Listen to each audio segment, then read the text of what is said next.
a high, deep drive into left field, and this ball is long gone. Safe, he got under the tag.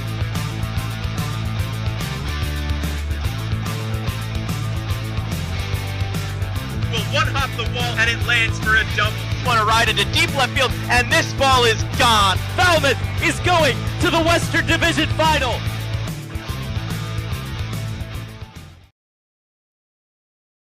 Hello and welcome into the Falmouth Commodores pregame show. I'm Daniel LaRose, joined alongside David Korzanowski. We're up here in the Crow's Nest at Gov Fuller Field as the Commodores look to finish up their little two-game homestand. But David, game one didn't happen. Yeah, it was a 7-2 lead for Falmouth in the bottom of the second inning, only one out, and the Commodores' bats were clicking yet again. They scored 15 runs the night before against Chatham, and they came out and didn't miss a beat. Zach Deloach hit a home run. Baron Radciff was 2 for 2 with a double, but again, all of those stats washed away. Falmouth hoping that this day off, or a little bit extra pause, won't throw a wrench into their momentum. My partner mentioned that Falmouth was leading 7-2 in that game against Bourne, but it will have to get remade on a doubleheader at a later date in later July. Today, they get to face off against the Brewster Whitecaps. And the last time Brewster was here, it was a very solid victory for Falmouth. They won 12-7. This will be the third meeting of the season between the Caps and the Doors, but a little good news happened, I guess, last night into this morning as the Cape Cod League All-Star Game rosters were announced, and there were 5 Commodores highlighted by 3 starters. Zach Deloach, because of course, Hayden Cantrelle, Trei Cruz, the 3 starters for the Doors, plus a couple of pitchers. Yeah, the pitchers were Franco Aleman and Logan Hoffman. The 5 managers from the Western Division actually met in the press box about 10 feet to our left to decide those All-Stars. And a bunch of them were no-brainers, but yeah. The one that actually sticks out to me is Logan Hoffman, because I think he's been one of the unsung heroes on this team. A .87 ERA and a 2-0 record. He's been great. He's been locked down out of the pen, but Arcady Florio is meeting up with Jeff Trundy to talk about all of his All-Stars, not just Logan Hoffman, but the entire crop of stars he has, and probably the rest of these 20 guys if I know Jeff Trundy at all. So, Katie, Coach Trundy, take it away.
Thank you, guys. And now we'll look away from the All-Star game, which still is about 10 days away, and we'll look ahead towards this ball game. As I mentioned, Game 3 of this 4-game season series between Falmouth and Brewster. Falmouth with a chance to win the season series. They're so far 2-0 against the Whitecaps. As I mentioned, first game, the last time they played here, 12-7 blowout victory. Yeah, and I think that was one of the turning points in the Commodores season, because it was July 2nd. They'd just come off a tough loss to the Orleans Firebirds, and then they went on a tear. They won 6 out of 7 games, starting with that thrashing of Brewster. And then they won another one against the Whitecaps out at Stony Brook Field. I'm also looking at Carmen Majinski tonight, a guy who's coming off of 10 strikeouts in his last start.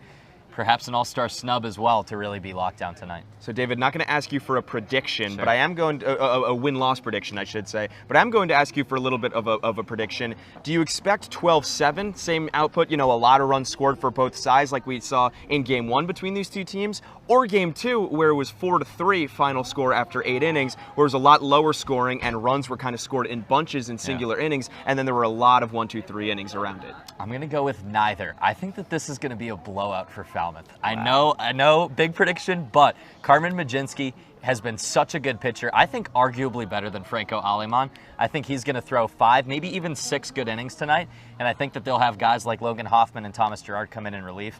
I think Brewster's going to put up maybe 1 or 2 runs, and I think Falmouth's bats, they keep rolling. I think a 5+ run win for Falmouth tonight. Falmouth put up 15 the other night. They were putting up 7 in only an inning and a third last night. They were on pace for 36. So who knows what can happen. But for now, we'll just go over towards first pitch. So for Katie Florio and David Korzenowski, I'm Danny LaRose saying so long. We'll see you in a bit.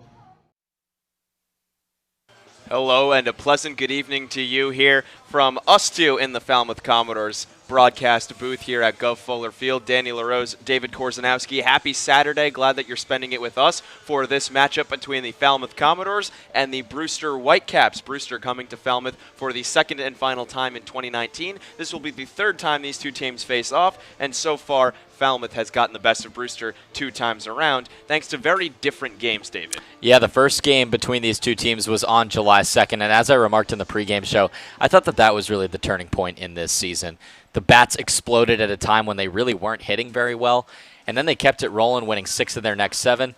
Then they go back out to Brewster in about a week later and win 4-3. They claw back down 3-0 in that game. Matt Mikulski, the starting pitcher for Brewster, was outstanding. And you hit on how different those games were. 12-7 game 1, 4-3 game 2. An offensive explosion in the first. And then in the second one, it was really tough to come by. The starting pitchers were outstanding.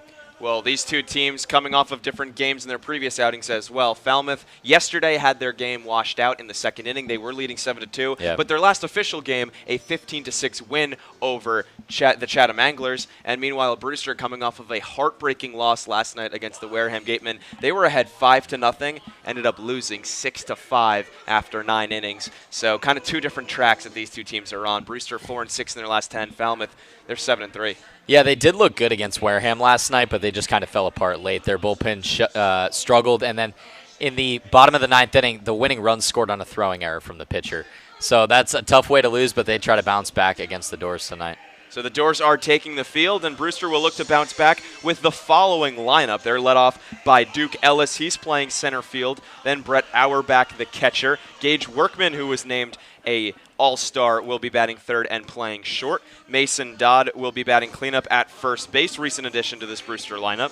Tyler Gentry is in right field batting fifth. Tyler Hardman at the hot corner batting sixth, another All-Star. Jesse Franklin will be playing left field. He's batting seventh, another recent addition. He's from the University of Michigan, so was in Omaha just a couple weeks ago. Christian Molfetta will be batting eighth and designated hitting, and Marcos Castanon will be batting ninth, playing second base, up against Carmen Mlodzinski, the man warming up on the hill right now. Mlodzinski has been brilliant so far on his summer, 3.14 ERA. Still has yet to get a decision. Maybe has factored into the reason why he has been left out of the All-Star game.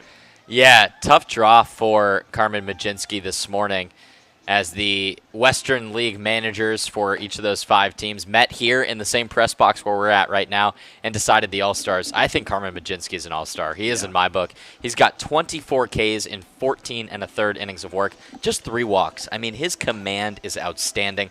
He did get hit hard against Harwich just once. He gave up 1 long bomb to another All-Star, Nico Cavadas. It wasn't like those were any real mistakes made by Carmen Mlodzinski, but again, that 3.14 ERA, trying to lower that tonight.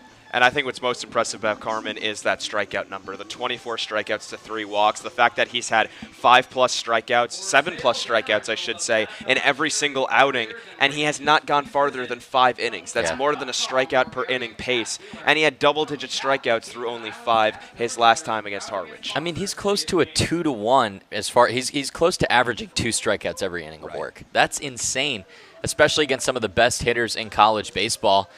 I think we're going to see another high strikeout output tonight from Mlodzinski. So the rising junior from the University of South Carolina's foe is going to be Connor Shamblin on the other end of things. But we'll get to Shamblin next half inning once he's on the hill. As for now, Majinski looking to be, as he has been all summer long, keep Brewster down and quiet for the most part. He'll have to get through Duke Ellis, who's leading off, the center fielder from the University of Texas. Ellis, a rising senior from Nacogdoches. Did you know how to pronounce that? I did not. That's where Stephen F. Austin is Okay. located. That's where that school is.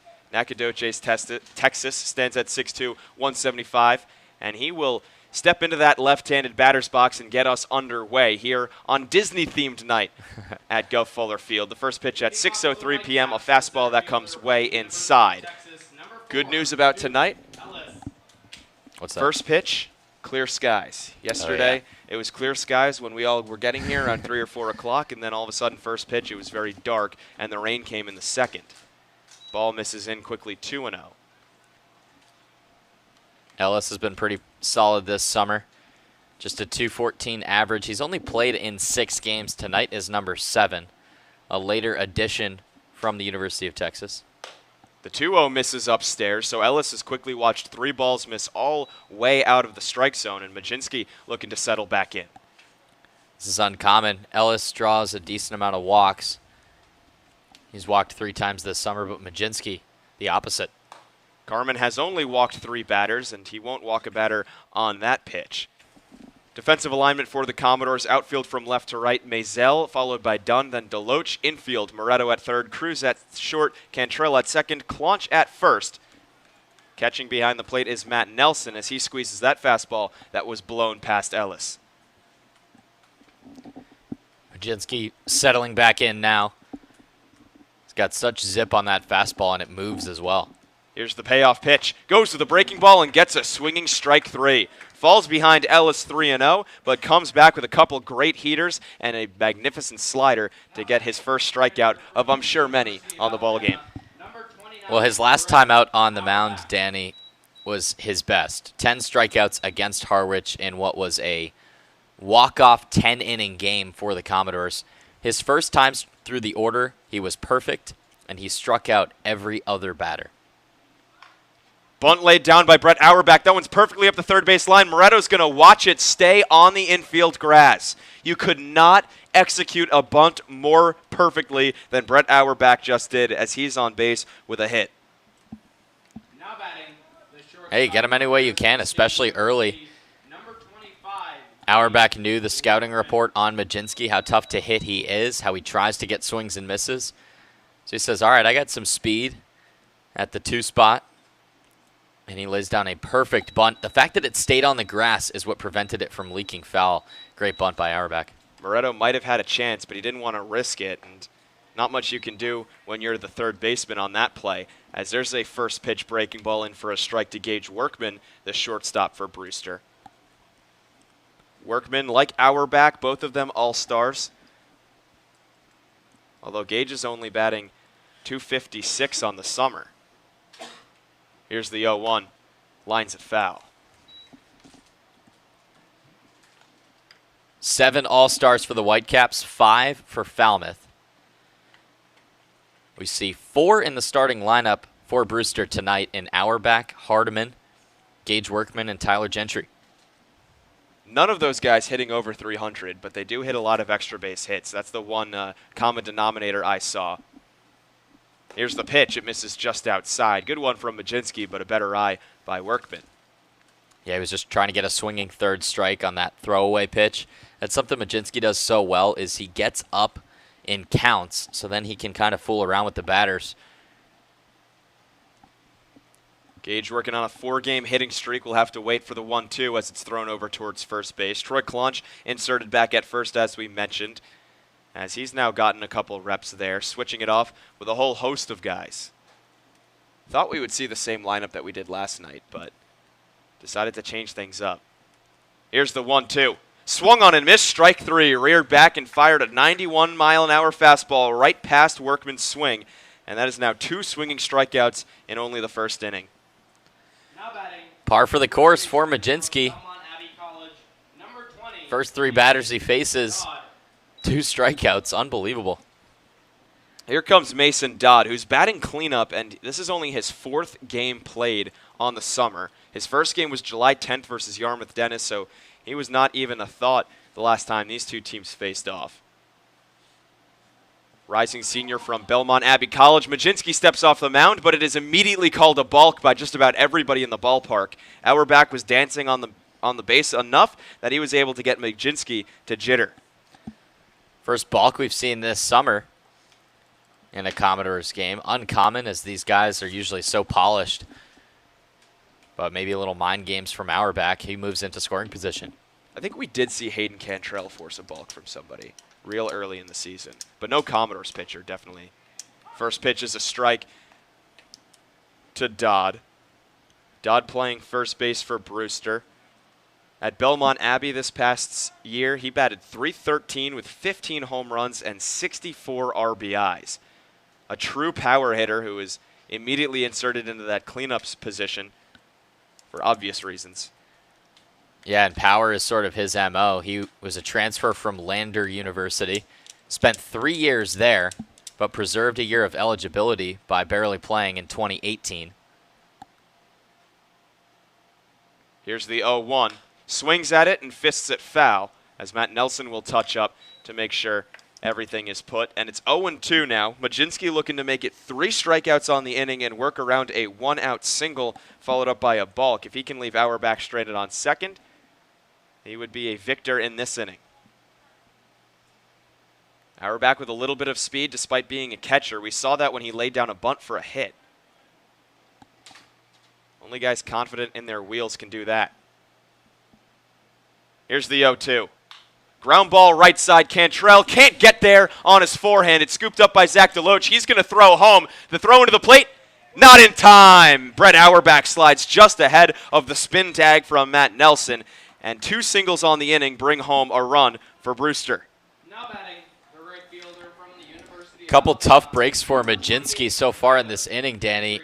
A couple singles, but really neither of them too hard hit. Auerbach's was obviously a bunt up the third baseline, so he gets on base with some small ball. And then Dodd's, it was off of the glove of Cantrelle. Would have been a tough play, but one that Cantrelle knows that he wishes he had. Also got to consider the bulk in between. That's the reason that there was a runner on second base. First pitch comes in for a strike to Tyler Gentry. This is not unfamiliar territory for the Commodores, though. They fell behind in both of their games to Brewster. Ended up coming back and winning both. Pickoff move over to first, nothing doing. And I know that last night doesn't really count as a game played, but Falmouth did fall behind in that game 2-0 and put up a 4 spot in the next half inning. They have come back in plenty of ball games. The 0-1 to the Alabama right fielder is swung on and missed. Gentry, a teammate of Tyler Ross's, also a teammate of his starting pitcher Connor Shamblin. He plays his baseball with the Crimson Tide. Yeah, Alabama's starting to build up a pretty solid program down there in Tuscaloosa. Majinski, who knows them pretty well from South Carolina, fires the 0-2, and he gets it on the outside corner. Strike 3 called. Late call by home plate umpire Ryan Damari, but a strikeout nonetheless. All 3 outs on this half inning are strikeouts, but Brewster does tap him for 2 hits and a run. As we head to the bottom of the first inning, it's 1-0 in favor of the Whitecaps. Baseball Factory, a proud partner of the Cape League since 1994, holds over 1,000 events nationwide for players in both high school and middle school, including 3 training weeks here in the Cape. Baseball Factory alumni have played on every Division I college program across the nation, with thousands drafted and more than 500 who have made it to the majors. Visit baseballfactory.com to learn how you can build your way to greatness. The Falmouth Commodores would like to thank Franklin Sports for their sponsorship of the Cape Cod Baseball League. Franklin is yet again proud to be the official batting glove of the Cape Cod Baseball League. Throughout the summer, all 10 Cape League teams are wearing their own custom team batting gloves, courtesy of Franklin Sports. To order your favorite team's design or to create your own, visit franklinsports.com/custom. Enter code CCBL20 for 20% off your purchase. From Cape Cod to the major leagues, only the best hitters in baseball wear Franklin gloves. The Colossal Lobster Rolls are back at the 99 restaurants. Visit today in Centerville, Falmouth, Mashpee, Wareham, or Yarmouth for the best value for lobster rolls on the Cape. The 99, proud sponsor of the Cape Cod Baseball League.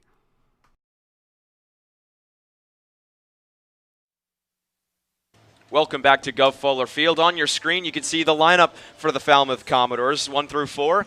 As consistent as ever, but again, like I mentioned last half inning, some changes down below, especially from last night when in an inning and a third they scored 7 runs. Yeah, and I look at those bottom 3 guys, and Matheu Nelson, Steven Moretto, and Austin Masel. They're not starting every night, and there's some guys who are struggling at the plate.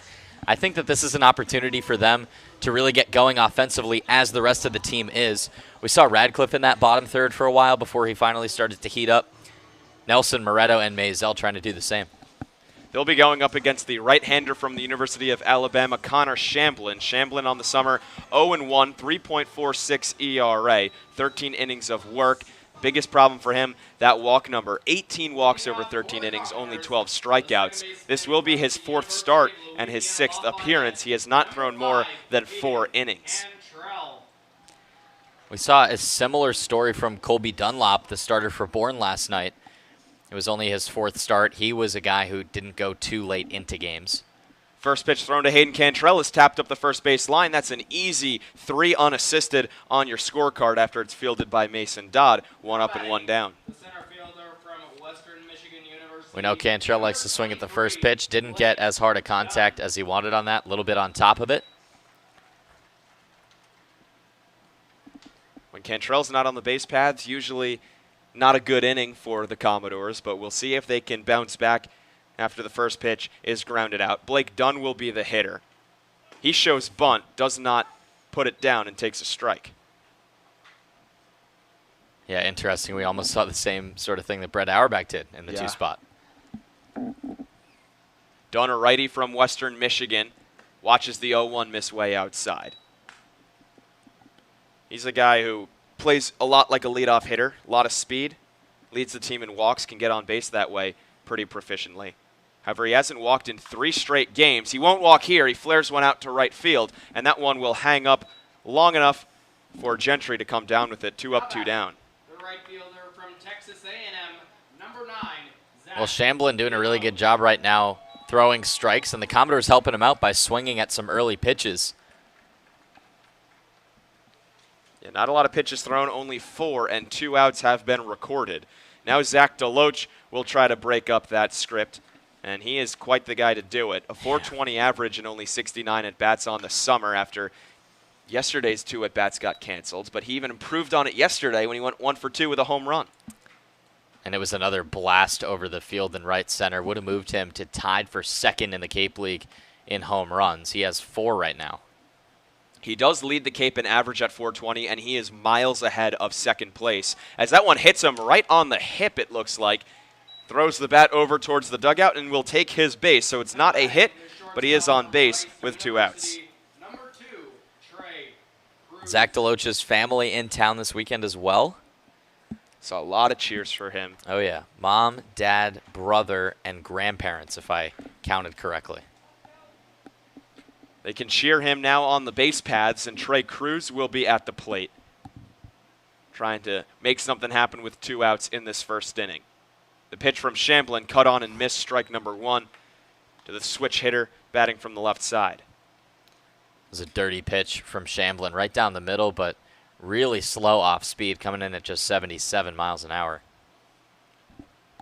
Shamblin coming off of a year where he had a 6.26 ERA at Alabama. That pitch misses just off the outside corner. Didn't have a lot of walks, 17 walks over 23 innings of work, but all of a sudden the summer comes around and he has been really bit by that bug. Here's the 1-1 to Trei. Beautiful pitch on the outside part of the plate, strike 2. And I think that a lot of that is due to his inexperience. He's only a rising sophomore.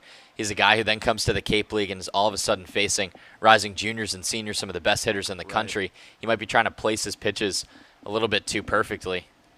He's placing them well right now, save the 1 to Deloach. The 1-2, Deloach is running. Cruz blasts it into right center field, and that one is going to be dropped out in center. Duke Ellis couldn't come up with it, and he is writhing in pain. Rounding third and scoring without a throw is Deloach, but Ellis couldn't even get up and field that ball after it ricocheted off of him. Looks like he went down with a slight injury.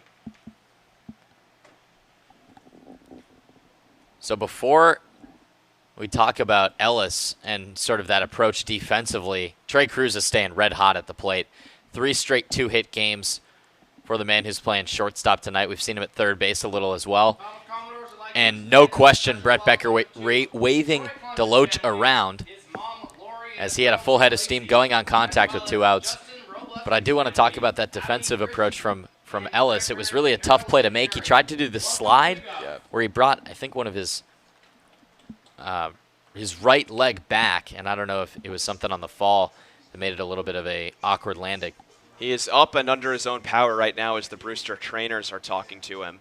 I think he rolled his ankle. That's what I think he did. I think he'll be okay. He looks okay right now, just a little gimpy on it. But the way he slid just kind of looked like he rolled over his right ankle. I thought he was going to go for a full extension dive, and we were going to see a web gem out there. On first contact, looked like Cruz was going to hit it off the wall, and it was going to be an easy double. Instead, things got a little dicey. Ellis nearly made a fantastic play, couldn't come down with it, and then Gentry was far enough away in right field that he couldn't get to it in time, so Deloach scored easily from first before Gentry had even gathered the baseball. Duke taking some practice jogs right now to try to get some stress away from that muscle. Cruz stands on second as the game is now tied up at 1 apiece, and Troy Claunch is stepping up to the plate, ready to take his hacks if Ellis is all set and good, and he is. He'll be staying in the ball game. The Brewster trainers jogging back out towards their dugout, and we're just about to get back underway. Troy Claunch from Oregon State. If you haven't checked out the article on Troy Claunch that our own Max Trink wrote, you gotta take a look at it. It's over on our website, the Commodore's Corner. That's our blog, and he wrote all about how Claunch had to play behind Adley Rutschman for a couple of years and the lessons he's learned from that and what he's brought to the Cape. And he's been a valuable addition to this Falmouth roster, specifically the fact that he can play first base and catcher, which we know Falmouth needs a first baseman, not having a true first baseman on the squad. Here's the first pitch he sees from Shamblin, takes a big hack at a pitch right down Broadway, and he misses it. Claunch with 1 double and 1 home run this summer. The 1 long bomb came against the Whitecaps. That was a 3-run bomb that tied the game out in Brewster. The 0-1 just misses the outside edge. Thought it had it, but no dice, says home plate umpire Ryan Damari. Over at first base is Doug Isham. Third base, Rich Gaetani on this Saturday evening here in Falmouth. Cruz stands on second. He's got plenty of speed, and he's taking a big lead. Here's the pitch. Breaking ball that misses a little too far outside, and Claunch gets ahead of the count. Shamblin's delivery isn't so smooth. He kind of falls off the mound every time he reaches that landing spot. Part of the reason why a lot of his pitches miss outside to righties. He's fallen towards that first base side. That one stays inside and upstairs on Claunch, really ties him up. Now it's 2-2. Almost what I'm seeing from Shamblin is one pitch he'll, miss by a lot, and another pitch he'll absolutely place it perfectly. Yeah, just a little inconsistent right now. Just looking for one more strike to get out of this inning and keep the game tied. The 2-2. Just outside. It's a good take from Claunch. It's exactly where Franklin wanted it. Auerbach was setting up outside. He wanted to get a swing. Troy only 2 for his last 10. 4 strikeouts in that frame as well. Trying to avoid the K right here, get on base in any way he can. The payoff pitch. Ground ball right back at Shamblin as he is positioned perfectly, falling towards the first base side to catch it and flip it over towards first base. that will do it on this inning, but the Falmouth Commodores do tie the game, scoring 1 run on 1 hit, no errors, and 1 runner left on base. To the top of the second inning we go, tied up at 1. Cape Cod Coca-Cola thanks you for supporting the Cape Cod Baseball League and for refreshing yourself with ice-cold Coca-Cola products. Please remember to recycle your empty bottles, cans, and all other recyclable materials. It takes only 6 recycled plastic bottles to make a new baseball cap. Baseball Factory, which has proudly supported the Cape League for 20-plus seasons, conducts baseball trainings, tournaments, and showcases at over 1,000 events nationwide, providing players with world-class instruction and help with college recruiting. The Baseball Factory program leads to future success both on and off the field for players in both middle school and high school. It's never too early to start. Learn more at baseballfactory.com. Red Shirt Fridays is a national program created to acknowledge, honor, and support our troops who put themselves in harm's way to defend our freedom. In support of this program, the Cape League teams will be wearing a specially designed red jersey every Friday. Support our troops and join us by wearing red each Friday. The 99 Restaurants has 9 real-size entrees for only $9.99. They're big, hearty portions you can count on all day, every day, like the new short rib tacos or New England fried shrimp. The 99 Restaurants, proud sponsor of the Cape Cod Baseball League.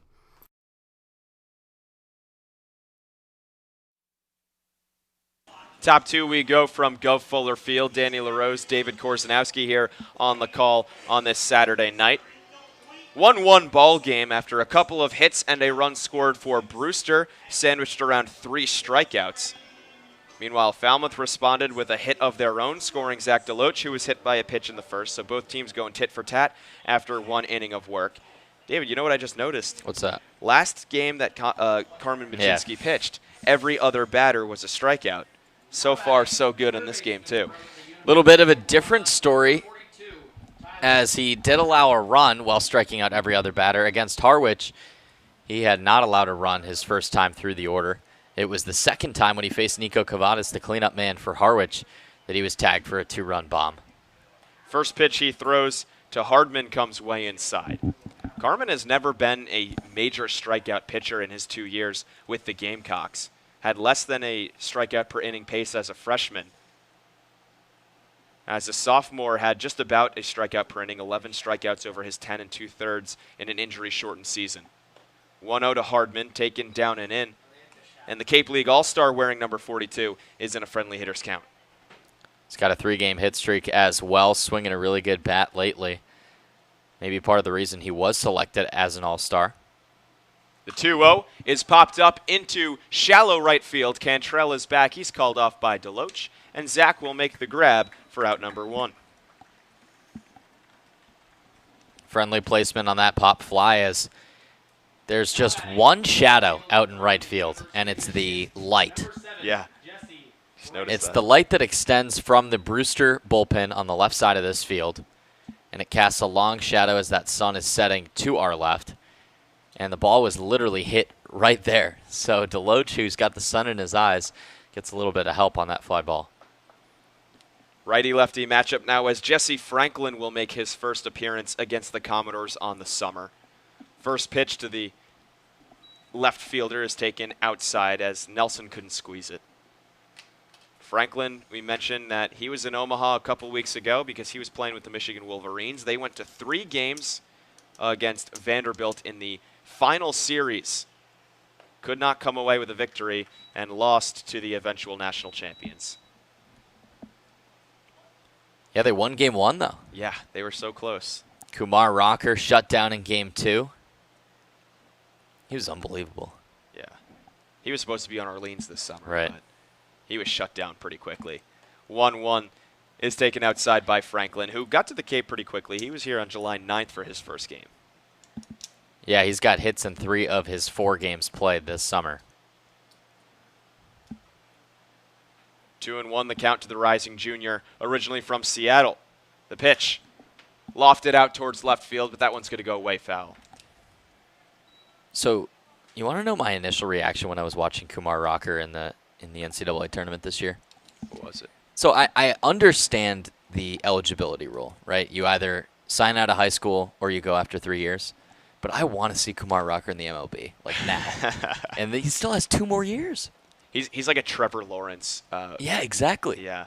Where it was like, can we just put him in the NFL already? 2-2 was swung on and missed. Franklin, no dice against Carmen Machinsky in his first at-bat against Falmouth, as Carmen now has 4 Ks through an inning and 2/3. And again, every other batter. Yeah. He's keeping the pace. He's just so good. I mean, this is why, again, tagged for that run early because of the bunt and then the ground ball to the right side past Hayden Cantrelle. Again, it was a hit, was not an error. Would have been a really tough play for Cantrelle to make, but Majinsky's just been so solid, so consistent. First pitch to Christian Malfetta is a breaking ball right down the middle for strike 1. And you got to think, too, that maybe he's working on getting that stamina up a little bit. Yeah. He's gone 5 innings his last 2 times out, 4 1/3 in his debut. Maybe trying to work up to 6 innings? 0-1 is tapped foul, and I would say that, I mean, that's what he's got to be working for, coming off of a season where he only threw 10 2/3 because of injury. And then that first game where he went 5 innings against Orleans, it was no-hit baseball. But he pretty much told Jeff Trundy, like, yeah, you got to take me out. My arm's kind of tired. I'm not used to pitching this much. Right. He's gotten used to it since. Trying to work a 1-2-3 inning. The 0-2. Grounded right back towards the pitcher, and there is Carmen to field it and underhand toss over to Claunch. A 1-2-3 inning worked by Majinsky and the Commodores, and to the bottom of the second we go, tied up at 1. Urgent care is now available at 4 Cape Cod Healthcare locations: Hyannis, Falmouth, Sandwich, and Harwich. Open after hours and weekends. Staffed by ER physicians. Expert care when you need it. Learn more at capecodhealth.org/urgentcare. The Falmouth Commodores would like to thank Franklin Sports for their sponsorship of the Cape Cod Baseball League. Franklin is yet again proud to be the official batting glove of the Cape Cod Baseball League. Throughout the summer, all 10 Cape League teams are wearing their own custom team batting gloves, courtesy of Franklin Sports. To order your favorite team's design or to create your own, visit franklinsports.com/custom. Enter code CCBL20 for 20% off your purchase. From Cape Cod to the major leagues, only the best hitters in baseball wear Franklin gloves. Cape Cod Coca-Cola thanks you for supporting the Cape Cod Baseball League and for refreshing yourself with ice-cold Coca-Cola products. We offer over 400 different beverage choices on Cape Cod to quench every thirst, and more than 150 are low or no-calorie options.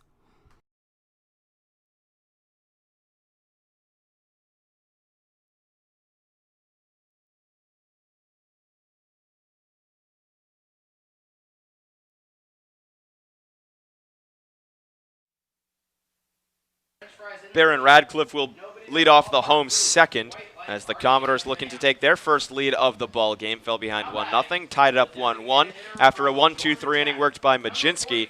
They're looking to capitalize on Shamblin once again. Barron Radcliffe has been red hot recently.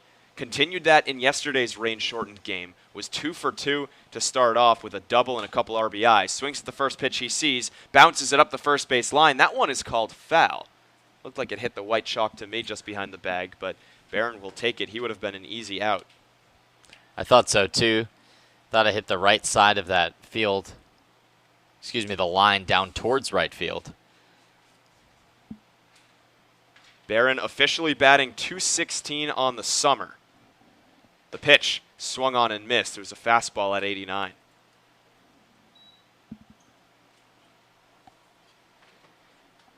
Radcliffe's average on July 8th was 138. Now it's .216 like I mentioned, so he has really been surging through the ranks. Yeah, he upped that average 60 points with his performance against Chatham. 8 RBIs a couple of nights ago, thanks to a couple home runs in that bandbox of a ballpark out east. Here's the 1-2 from Shamblin. A lot of movement on the breaking ball, but he keeps it high. Looked like a wiffle ball that he was throwing, but he couldn't find the strike zone.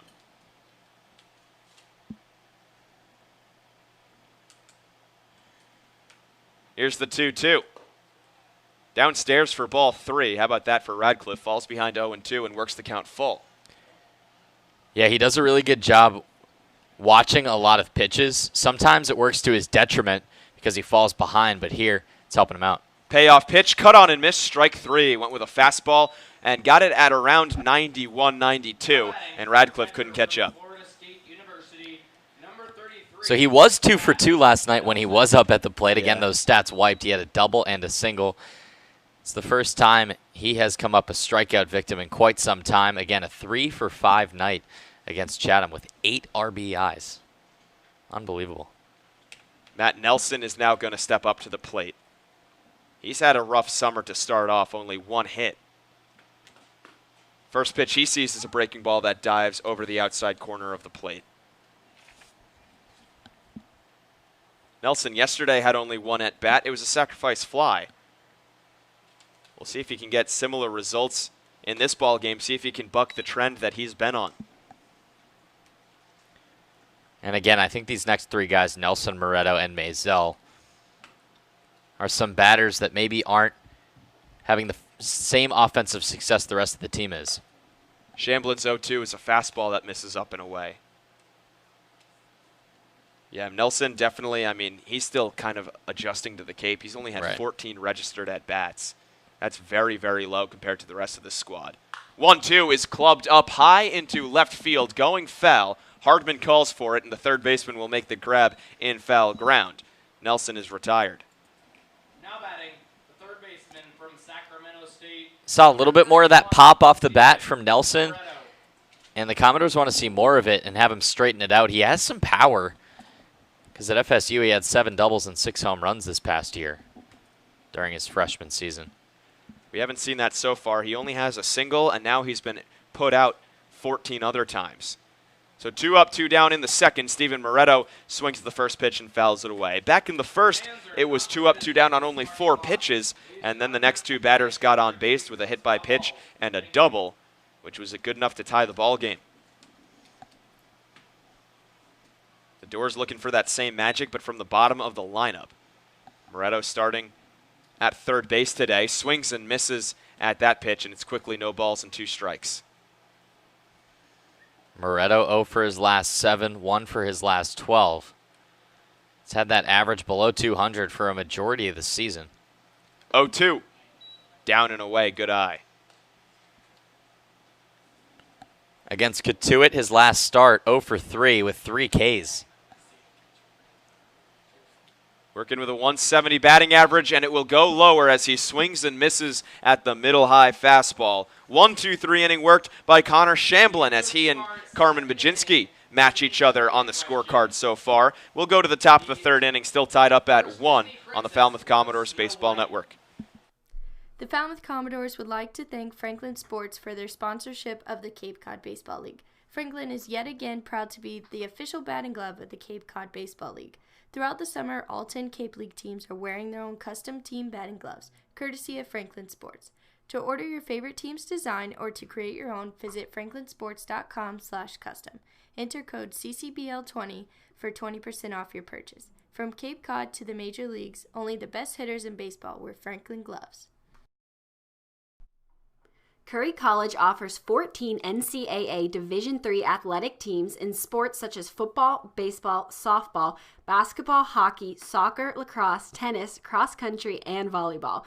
Read about the success of the Curry Colonials and their championship teams. It's all online at www.curry.edu.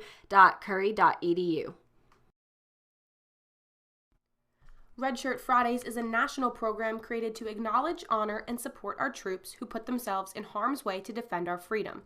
In support of this program, the Cape League teams will be wearing a specially designed red jersey every Friday. Support our troops and join us by wearing red each Friday.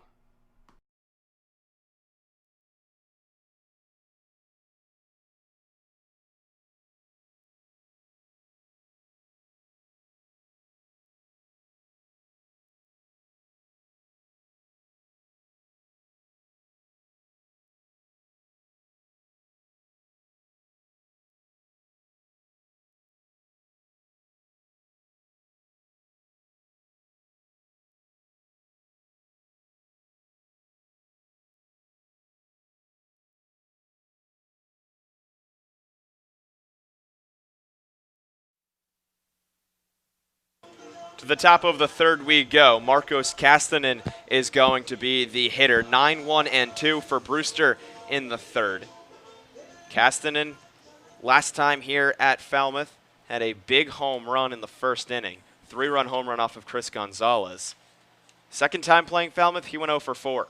We'll see what Castanon we get today as he watches a first pitch strike light up the outside part of the zone.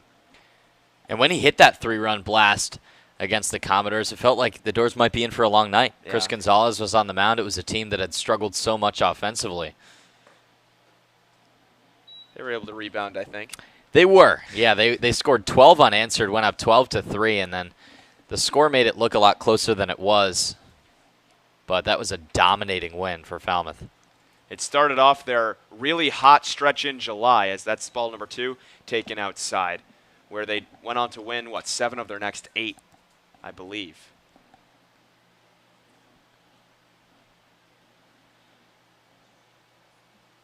Two and 0 so far against Brewster. Here's the 2-1 from Carmen. Breaking ball beautifully over the middle part of the plate. Just the difference between his fastball and off speed can be so rattling for a batter. I don't know what other word to use, but fastball's got some running action. It moves a little bit side to side, and it can paint the corners, and that off speed just flutters as it comes over the plate. Here's the pitch, another off speed that's popped up into center field. This one's going to fall into no man's land if Cantrelle can't get there. He's called off by Blake Dunn, though, taking a nosedive to avoid the hurdling Bronco from Western Michigan. And it is a crazy out number 1. Now batting, the center fielder from the That's a good play because the Commodores were letting those drop earlier in the year. We saw a handful over to the left side with shortstop, center, and left field having trouble communicating, but much better, and you can see how the team really has gelled defensively as well. So Castanon retired on a wacky fly ball. Now Duke Ellis, who is a swinging strikeout victim, his first time up, will have his second chance against Majinski as he watches this one run way inside. For whatever reason, early in the count against Duke Ellis, Carmen Majinski has been all over the place. He fell behind 3-0 the first time he faced Ellis and worked himself back into a strikeout. That 1-0 is slapped over towards short. Trei Cruz fields it, throws on to first, and the speedy Ellis is retired on a 6-3 putout.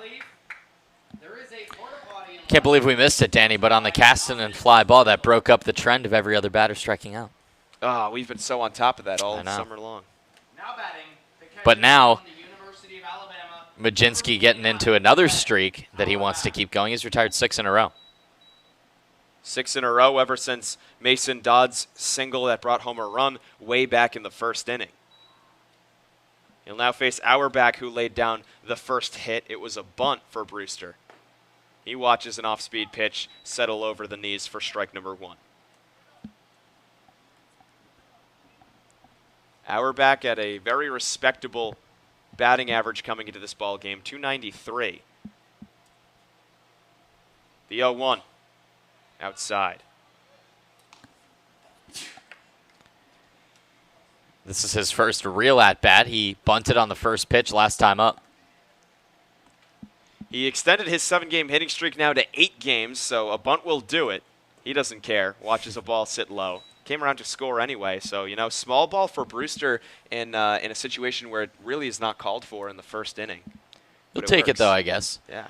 Falmouth steals early and often, so a little gamesmanship for these two teams. I like it. Don't have to rely on the long ball all the time. 2-1. That's a long ball swing from Auerbach, but he can't connect. 2 balls and 2 strikes now to the catcher. Yeah, that's kind of a tough swing from the righty. You know when they go down to a knee and that back leg moves, right? Yeah. That it's not a swing you want to mirror. Yeah. Here's the 2-2 from Majinski. Goes around on the swing. Strike 3 made by Doug Isham over at first base. Back-to-back 1-2-3 innings worked by Carmen Majinski, and the Doors keep the game at 1-1 heading in to the home half of the third. We'll be right back on the Falmouth Commodores Baseball Network. Learning at Curry College extends beyond the classroom and is embedded in all they do. Curry prepares students to engage in successful careers and active citizenship with a global perspective. Explore undergraduate majors, minors, and concentrations, including new majors in accounting, biochemistry, and software development, online at www.curry.edu. falmouth.curry.edu.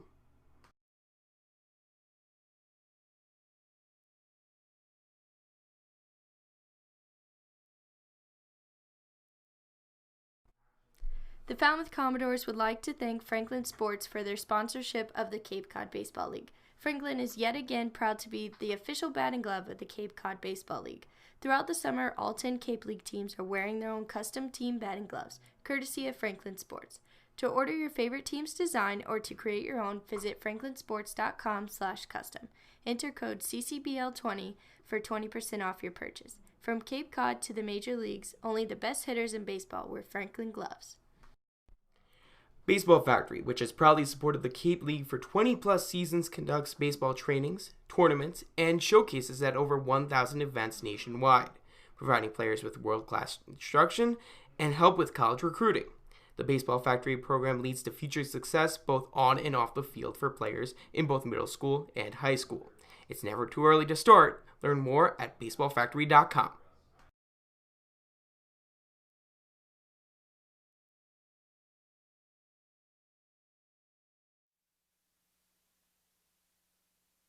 Welcome back to Gov Fuller Field as we begin the bottom of the third inning.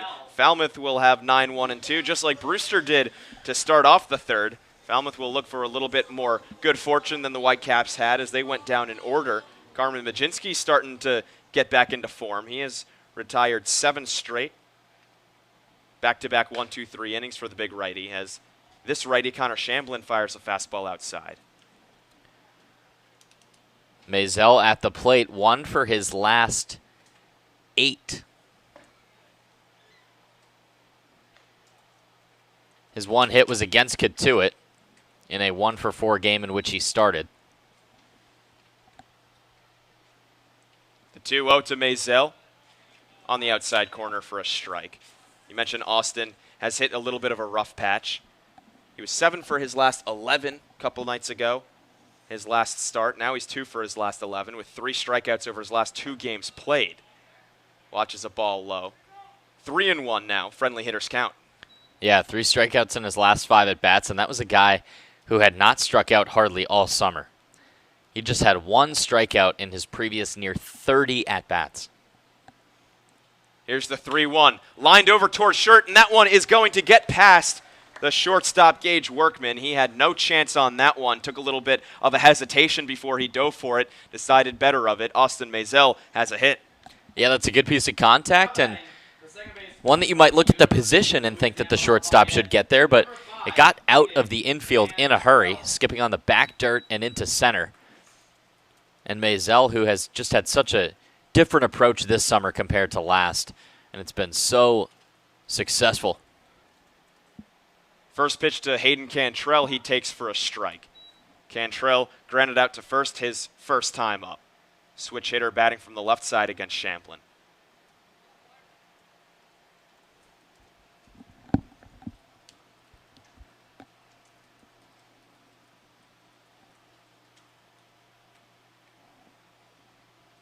Masel with speed on first base. We'll see if they try to send him, and Connor Shamblin knows that, so he's going to check over on Austin.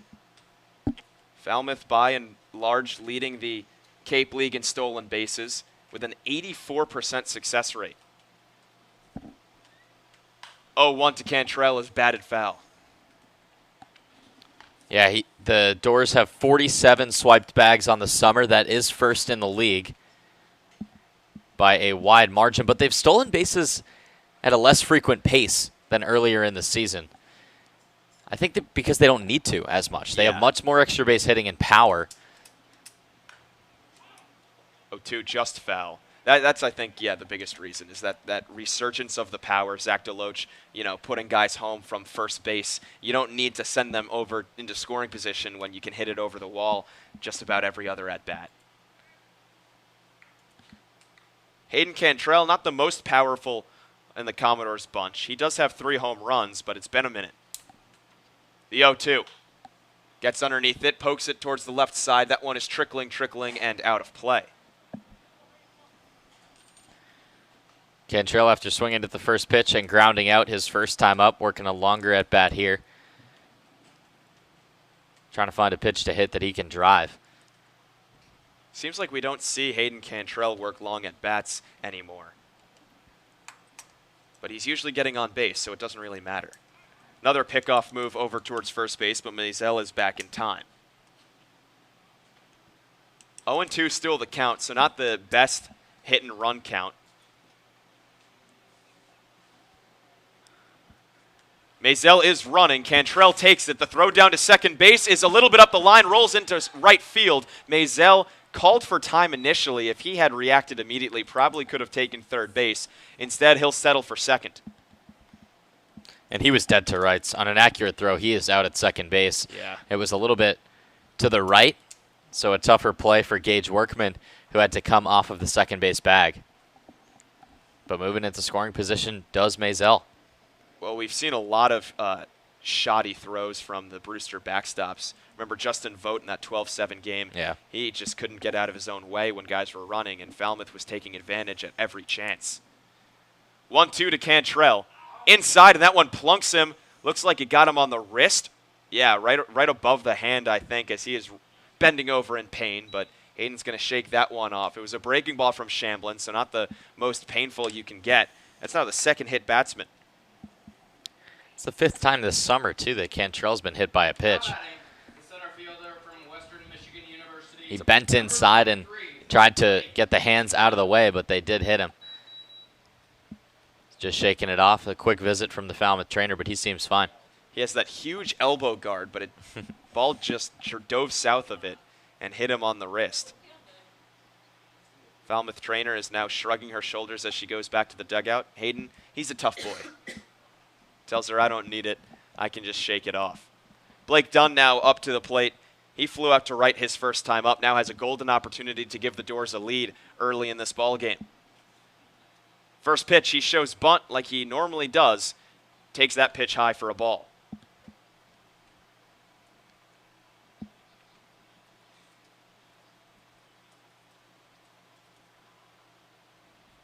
Blake, a native of Michigan, plays for Western Michigan and hit .379 there this past spring.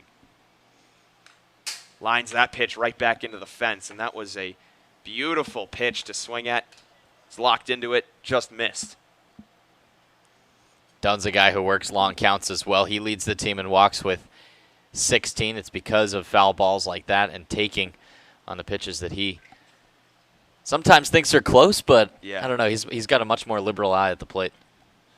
He is batting .261 entering this ball game, so looking to bump up that average. Takes the pitch down low. They check, did he go? Second base umpire initially made the call, said no go, and now they go over to the first base umpire, Doug Isham, who says they did go. So entire Brewster dugout was calling for, no, not that guy, the other guy, to make the call, and I guess they were right. It's 1-2. The quirky things you see on the Cape. Oh, yeah. You got to love it. Here's the pitch from Shamblin. Breaking ball that is hit out into center field. Ellis is back. He has a read on it. He'll make the grab. Masel has to sprint back to second in order to tag up. He does so successfully and is on third. Now batting for right fielder. A little bit of an odd play if you're watching Austin Masel. He was probably close to 10 feet off the bag, and then he realized, wait, this is deep enough I can tag up. So he sprints, and it was like he was doing one of those side-to-side drills. You know what I'm talking about? Suicides. Yeah, where you touch the line. Yeah, exactly. Well, I think he thought it was going to beat Ellis because he was kind of booking it towards third, and it must have been Brett Becker who was like, hold your horses, fella.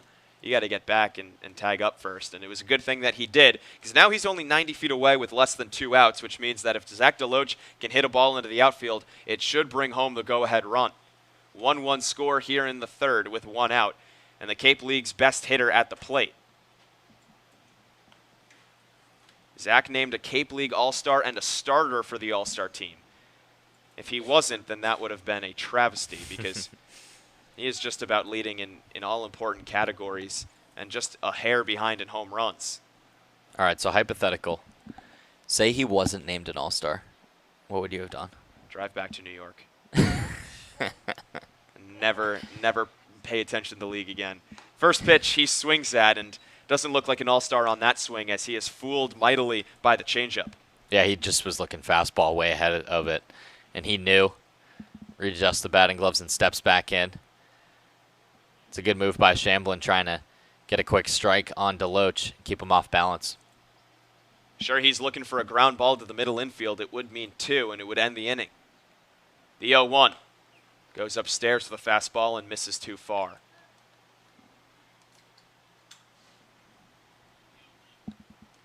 Zach has been incredible all season long, as we've been raving about. And the thing is that it just does not stop. Right. That's what's impressive the most. I mean, every single game he's adding to it and adding to it. He has not really been streaky at all. Watches a strike paint the inside corner. Now it's 1-2. Working on a 6-game hitting streak, has hits in 13 of his last 14. 6 RBIs in the last 3 games played as well. The 1-2. Upstairs for a ball.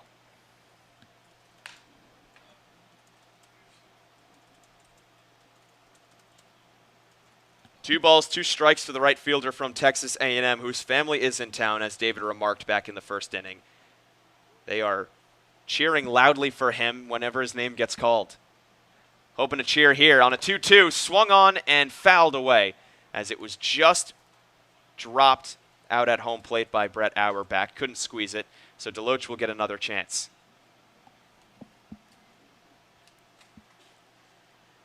Gotta be so careful here if you're Shamblin.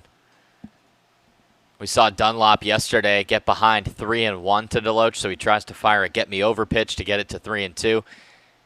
And Deloach took it for a ride over the fence. Here's the 2-2. That one not taken for a ride, but it's just bounced foul, so he'll take it because that means that he'll get another chance to try to bring home these runs. Great pitches from Shamblin so far, however. I mean, Deloach has not looked comfortable really at all on any of these.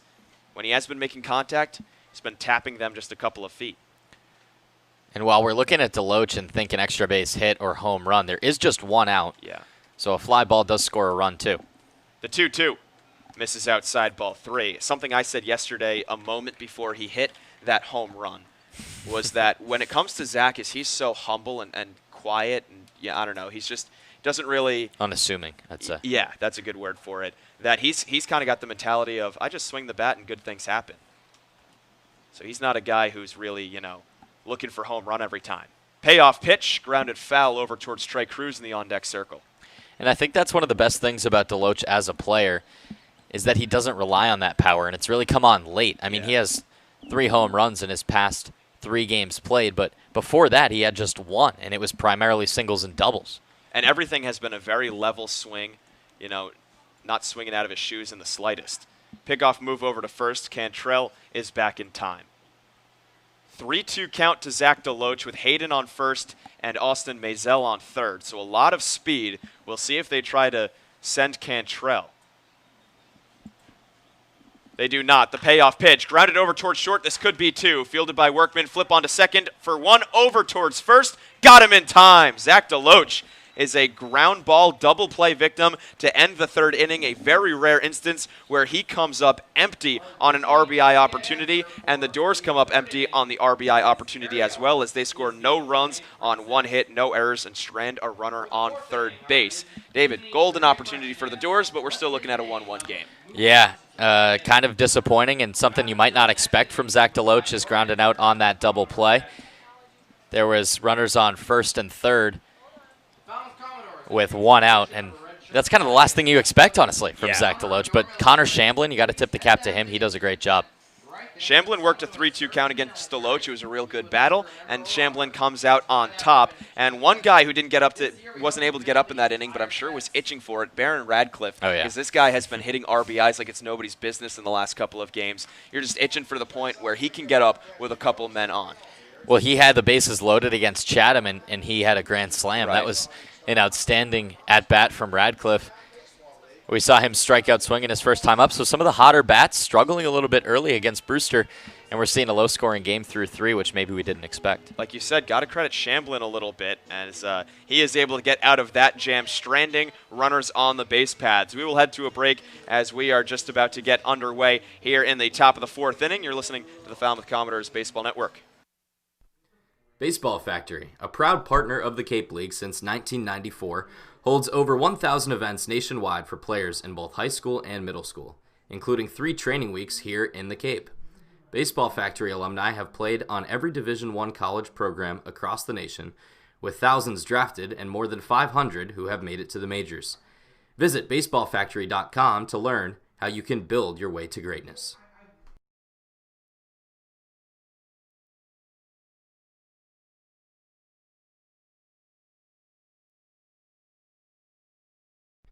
Learning at Curry College extends beyond the classroom and is embedded in all they do.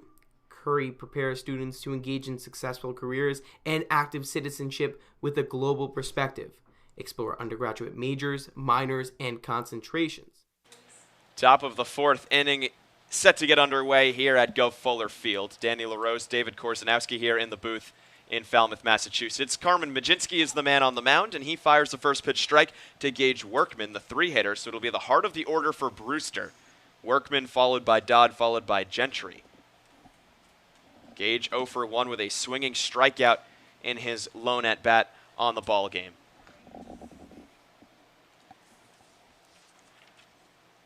Workman with a lot of strikeouts this summer. He's now up to 27. Now in his 27th game played. The 1-1, just off the outside part of the plate. He's the one guy that I said to you in the beginning of the game. I was shocked he was named an All-Star. Yeah. 257 average, 27 Ks now. That breaking ball totally slips out of the hand of Majinski, so it's 3-1.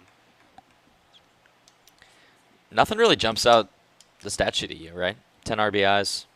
Maybe 3 triples. Yeah, I think it's the extra base hits. The 4 doubles, the 3 triples, probably. But again, he's working on a 4-game hitting streak, and I think the managers paid attention to that.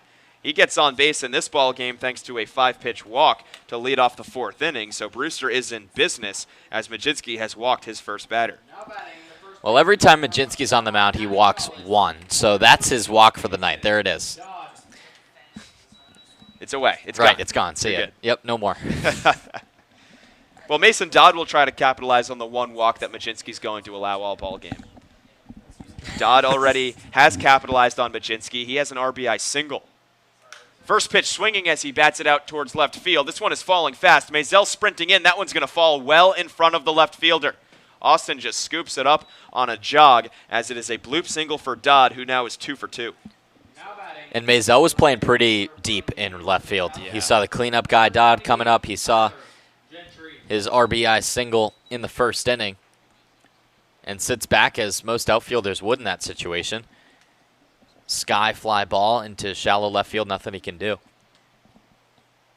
Tyler Gentry now with a golden opportunity, just like the Doors had last half inning when they had runners on first and second and nobody out. Boy, these frames are really mirroring each other. Gentry playing some small ball as he looks to throw down a bunt, can't get it down cleanly. Takes a strike. Tyler, another all-star for Brewster. Only batting .248. 14 RBIs, however. That's towards the top of the Whitecaps. Gets this bunt down right in front of home plate. Majinski's only play is going to be towards first. His throw is high. Claunch is off the bag, and safe is the call. Bases will be loaded for the Whitecaps with nobody out in the 4th. Man, it's just a tough day for Majinski on the mound, and I'm not saying that because he's getting hit hard or because he's giving up a lot of runs, but the Whitecaps are getting on in kind of tough situations or dinky little hits, if you will. And now this is the first time we're going to see Jeff Trundy come out and appeal the call. Jeff, I think, trying to say that Troy landed back on the first base bag before Gentry was able to cross the base, and now first base umpire Doug Isham is going to convene the other umpires. There's obviously no review here unless they want to use our stream, which I doubt they do. But there's no review here. They're just going to talk it over themselves and see if any of the other umpires saw something differently. A lot of head nodding from Rich Gaetani, but the call is evidently safe as Jeff Trundy, his very first debate of the summer, goes down 0 for 1. Yeah, not often we see him stroll out of the dugout. If you've watched our streams in the past, you know that mound visits is usually Mike Landry. Always Mike Landry, really. and that Jeff Trundy sort of mans his post on the left end of the dugout.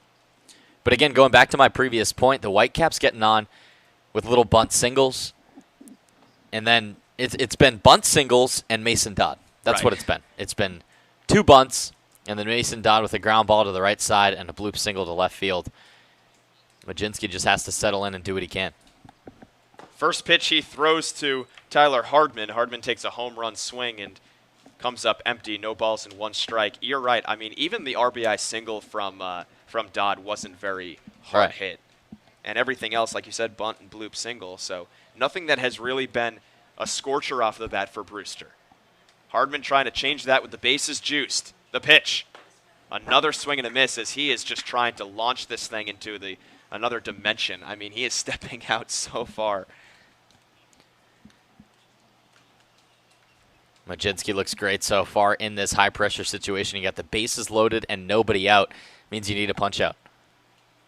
Hardman has flown out towards right field. That would get the job done to get the go-ahead run across. Majinski looking for the K. That ground ball won't get it done. It goes foul. So he went with the same off-speed pitch on the inside part of the plate 3 times. Hey, if it works, it works. I mean, Hardman was lined up on it and everything, but he was just trying to do too much with it, so Majinski thought he could do it once more. That time, Hardman kind of evens up his swing a little bit better and is able to make contact. No balls, 2 strikes. Carmen looking in towards Matheu Nelson, shakes him off a couple of times. Now he's going to step off the rubber as neither pitcher nor catcher were connecting. Tyler Hardman, 10 RBIs so far on the summer. He does have 5 home runs. Tied for the Cape League lead. The 0-2. Swung on and missed, strike 3. Went down and away with a fastball, and he gets Hardman to chase. A huge K for Majinski. Massive, and you also have the bottom of the order coming up now, Danny, 7, 8, and 9. Double play gets you out of the inning. Another strikeout makes it so that there's a force to any base to end the inning. Do got to be careful with this bottom of the order that Brewster sports because Jesse Franklin, who starts it, the 7-hitter, pretty good himself from the University of Michigan, former freshman All-American second team. First pitch, taken on the outside corner. Another off-speed pitch to start an at-bat, and it's been working for Carmen.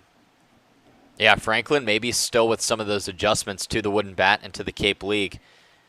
267 average, just 1 RBI, and he struck out his first time up. 262 average at Michigan this past spring. Here's the 0-1. Grounded towards short, or excuse me, that's Moretto at third. He throws to home for 1, on to first. They can't get the double play, but Steven Moretto making the smart decision to go home on a ground ball in on the grass, and he gets the much-needed out at home. I love that play from Steven Moretto. You might get greedy on a hard-hit ground ball and think double play to second and first. Instead, he gets the lead runner because if that double play doesn't pan out, the run scores. Yeah. So you get the lead runner, and now 2 outs, 2 runners on. Majinski, 3 strikes and 1 out away from getting out of a bases-loaded, no-out jam.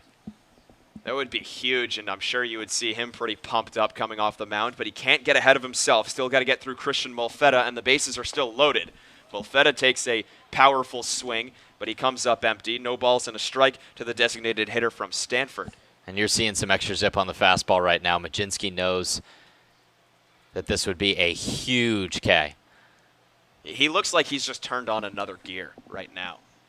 Still from the stretch with the bases juiced. The 0-1. Breaking pitch just misses outside. Heard a couple, pardon me, good pitches from the Falmouth dugout, but just missed the zone. Molfetta, a rising junior with the Cardinal, a native of Laguna Beach, California. 1-1. Too far inside, and that one plunked him. Immediately, Ryan Damari makes the call, says it must have grazed his jersey, I guess. That is as close to a non-hit by pitch as you can get, but he'll take his base and a run will score. And Majinski didn't put up much of a fight on the call from Damari, so it must have clipped his jersey. But that's so tough for Majinski, who was in and around the zone. He was picking and hitting his spots perfectly. Just makes one mistake and it scores another run. He wasn't even beat, just made that mistake himself. This pitch comes too far inside as everything is missing a little too in to right-handers right now. Marcos Castanon is the hitter at the plate. He's 0 for 1. Castanon from UC Santa Barbara went 1 for 3 with a walk and a strikeout in last night's ball game that Brewster lost to Wareham. Again, they were up 5-0, ended up losing 6-5. That one grazes the outside corner, a ball and a strike.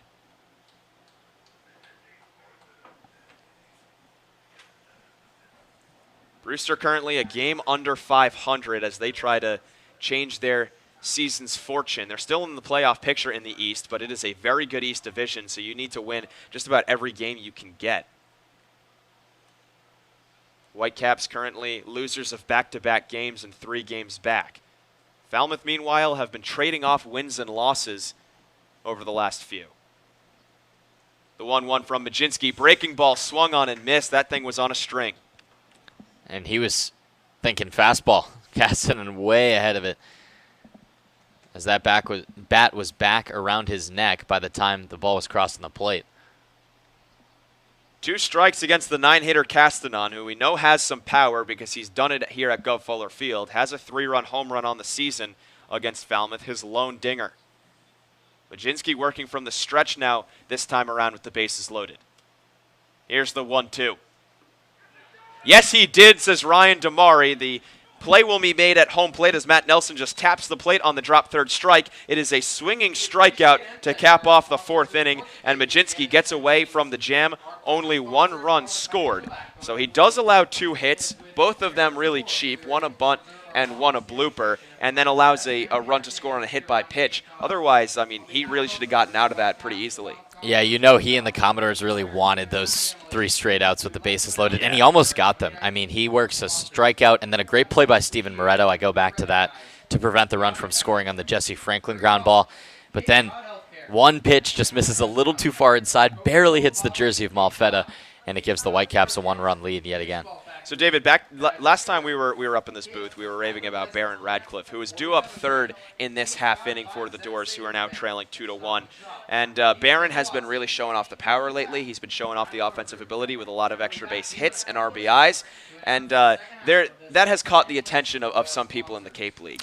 Oh, yeah. No, he's been great. 8 RBIs was more runs scored than any other Cape League team that night. Yep. He put on a show at the Fenway workout and was absolutely outstanding. And it's really seeming like he's getting his swing together.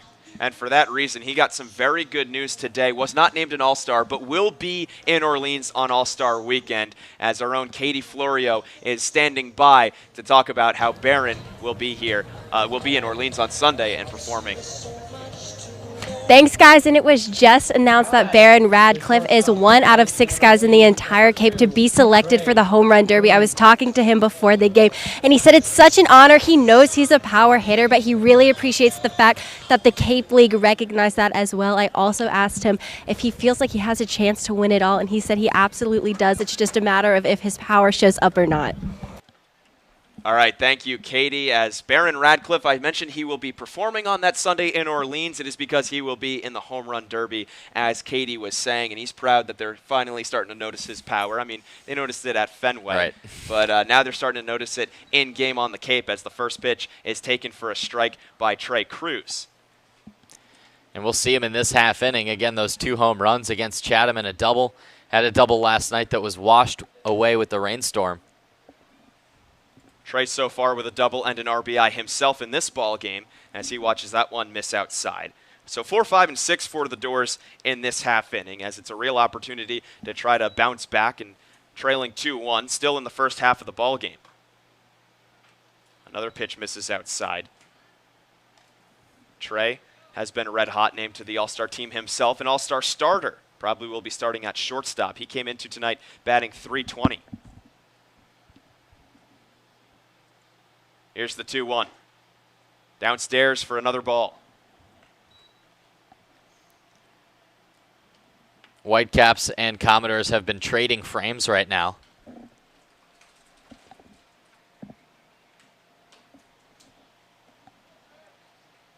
Here's the 3-1 to Trey. He lines it over towards the right side, and a leaping snag is made by Mason Dodd. Incredible catch by the first baseman as Trei Cruz is retired when he probably should have had a hit. Yeah. I was about to say it hung up in the air, but it really didn't. I mean, that was all just Mason Dodd. That was a frozen rope down the right field line. Dodd, right place, right time. He timed the jump well. A great play by the first baseman.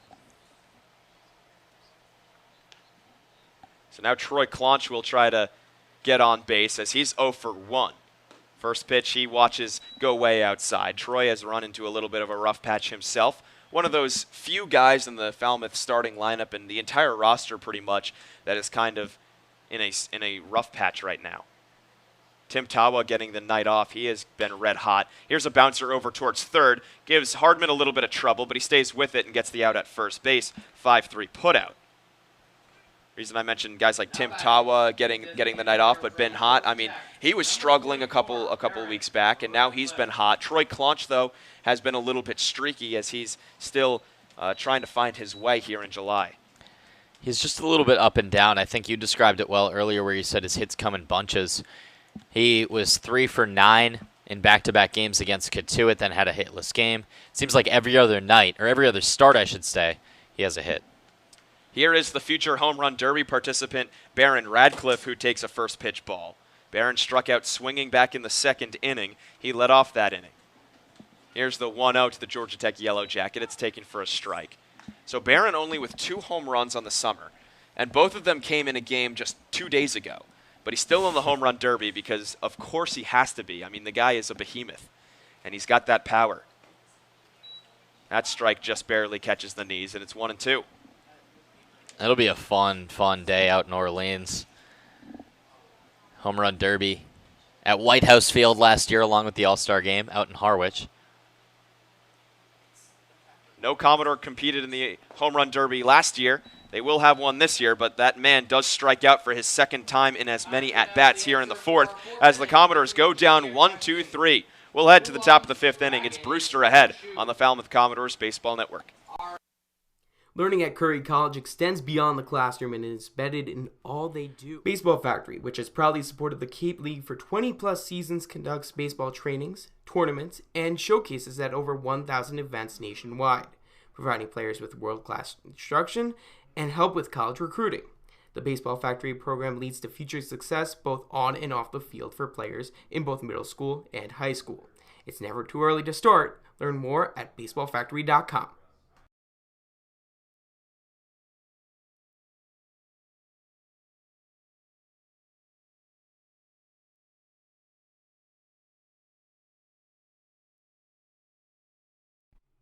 Urgent care is now available at 4 Cape Cod Healthcare locations: Hyannis, Falmouth, Sandwich, and Harwich.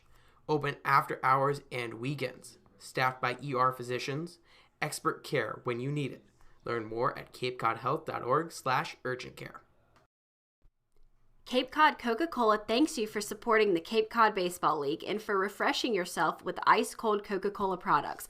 We offer over 400 different beverage choices on Cape Cod to quench every thirst, and more than 150 are low or no-calorie options.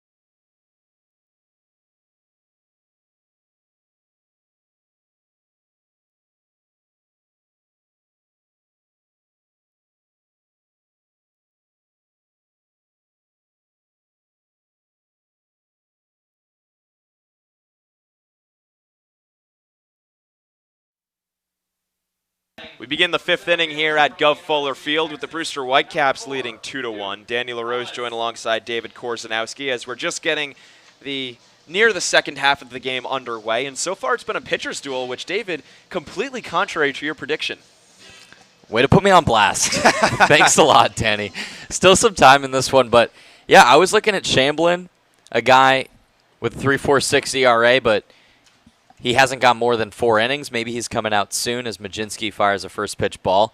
And then I looked at the Falmouth bats, and I just saw pretty much the same lineup from last night outside of that bottom third. And I thought that they weren't going to show any signs of slowing down, but so far, I am wrong. I will say it. 1-0 is a strike on the inside part of the plate. The reason I say that in our pregame show, if you weren't able to catch it. Oh, now you got to fill everyone in. Listen, you got to do your due diligence. 1-1 from Majinski is loped out into shallow left center field. This one is going to hang up long enough for Austin Masel to make the catch. 1 down. I put you on the spot and I said, what is your prediction? Maybe not win or loss, but what is your prediction for the nature of the game? Because the first game was a slugfest where 30-plus hits were had, and then the second game was a pitcher's duel when it was 4-3 in Falmouth's favor. So I asked you, what are we going to see? And David said very confidently it was going to be a blowout for the Doors. And I got to give you credit. I mean, I put you on the spot and you made a prediction and you were confident in it because I had no idea what to expect. Right. I really didn't know. I mean, I was sure Majinski was going to have a good game, but you never really know on the Cape what anything can happen. As strike number 1 is taken by Brett Auerbach. So far, though, it has been that pitcher's duel with only 6 hits across for both teams, 4 for Brewster, 2 for Falmouth. Falmouth has been pretty quiet, surprisingly, after those last couple of days where they have just exploded offensively. Now have been set down 1, 2, 3 in 2 separate innings. Swing and a miss on a breaking ball that moved way outside.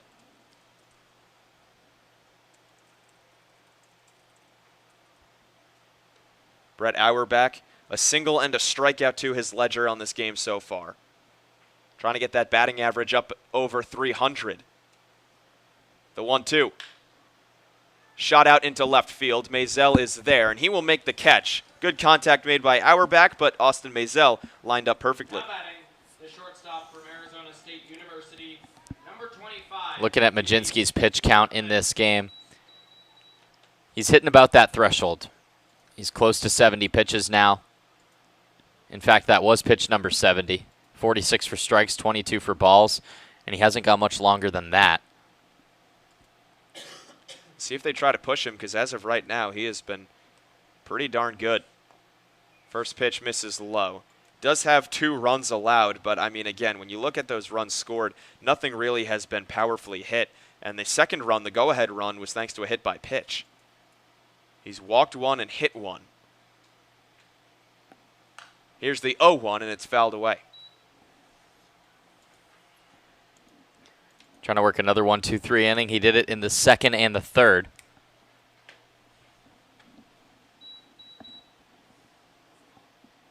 Gage Workman is the man at the dish who is 0 for 1. He was the one recipient of the walk. That ball misses outside. He was the one who was thrown out trying to score on the ground ball with the bases loaded when Steven Moretto made a very smart move to throw home and get the force out there. Moretto continues to impress defensively. I mean, physically he's very good at third base, but also mentally knowing exactly what to do. That 2-1 breaks over the outside corner, and it's now 2-2.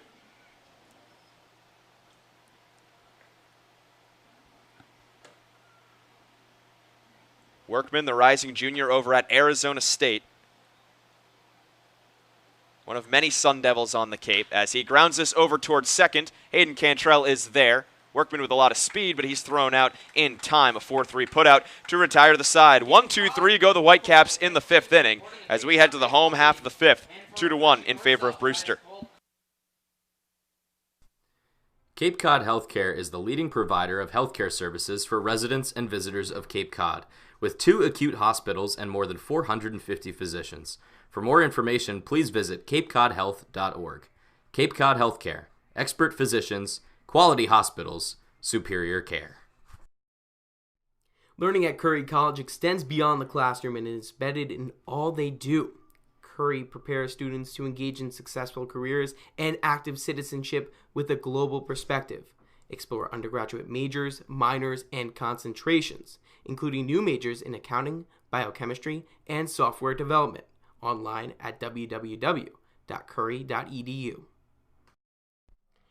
Baseball Factory, which has proudly supported the Cape League for 20-plus seasons, conducts baseball trainings, tournaments, and showcases at over 1,000 events nationwide, providing players with world-class instruction and help with college recruiting. The Baseball Factory program leads to future success both on and off the field for players in both middle school and high school. It's never too early to start. Learn more at baseballfactory.com.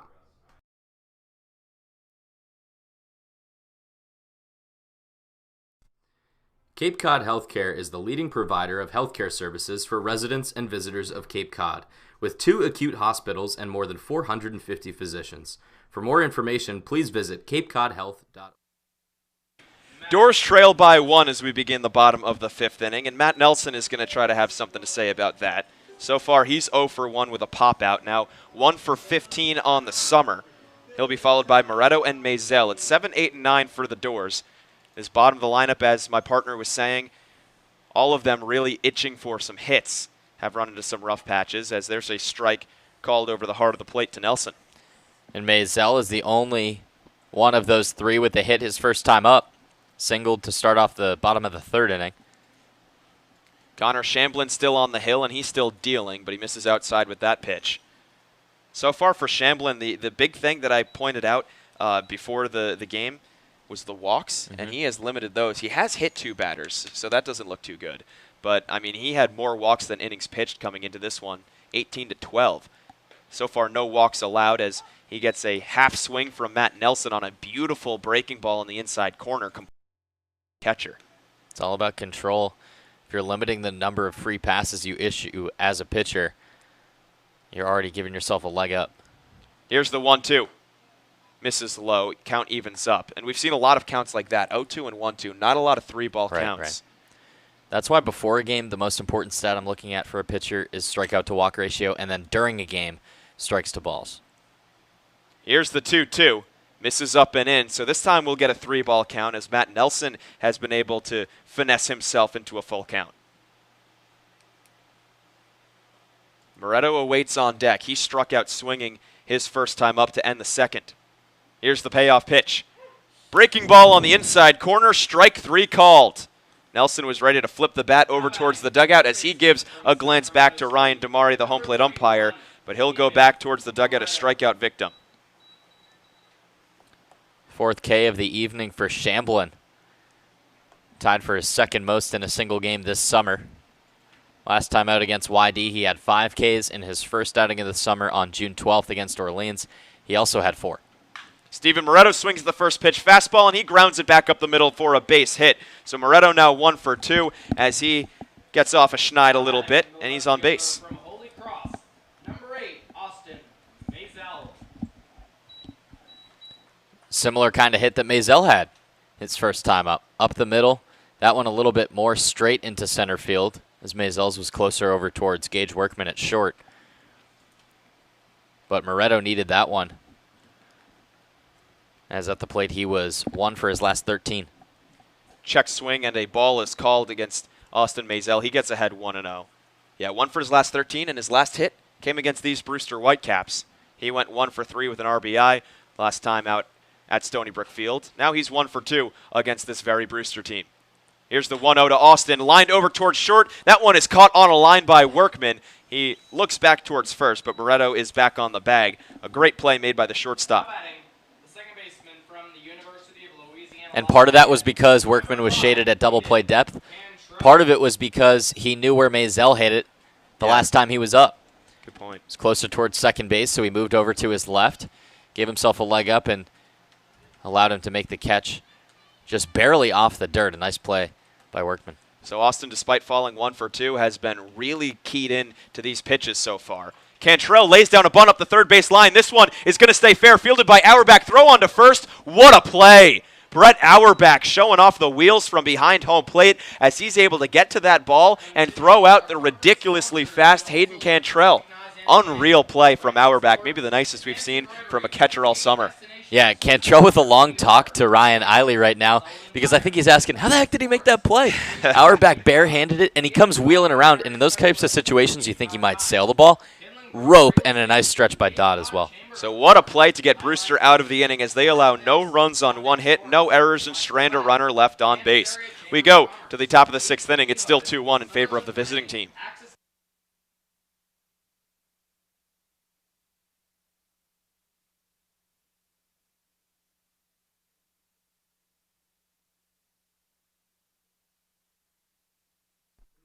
Baseball Factory, a proud partner of the Cape League since 1994, holds over 1,000 events nationwide for players in both high school and middle school, including 3 training weeks here in the Cape. Baseball Factory alumni have played on every Division I college program across the nation, with thousands drafted and more than 500 who have made it to the majors. Visit baseballfactory.com to learn how you can build your way to greatness. Cape Cod Coca-Cola thanks you for supporting the Cape Cod Baseball League and for refreshing yourself with ice-cold Coca-Cola products. Please remember to recycle your empty bottles, cans, and all other recyclable materials. It takes only 6 recycled plastic bottles to make a new baseball cap.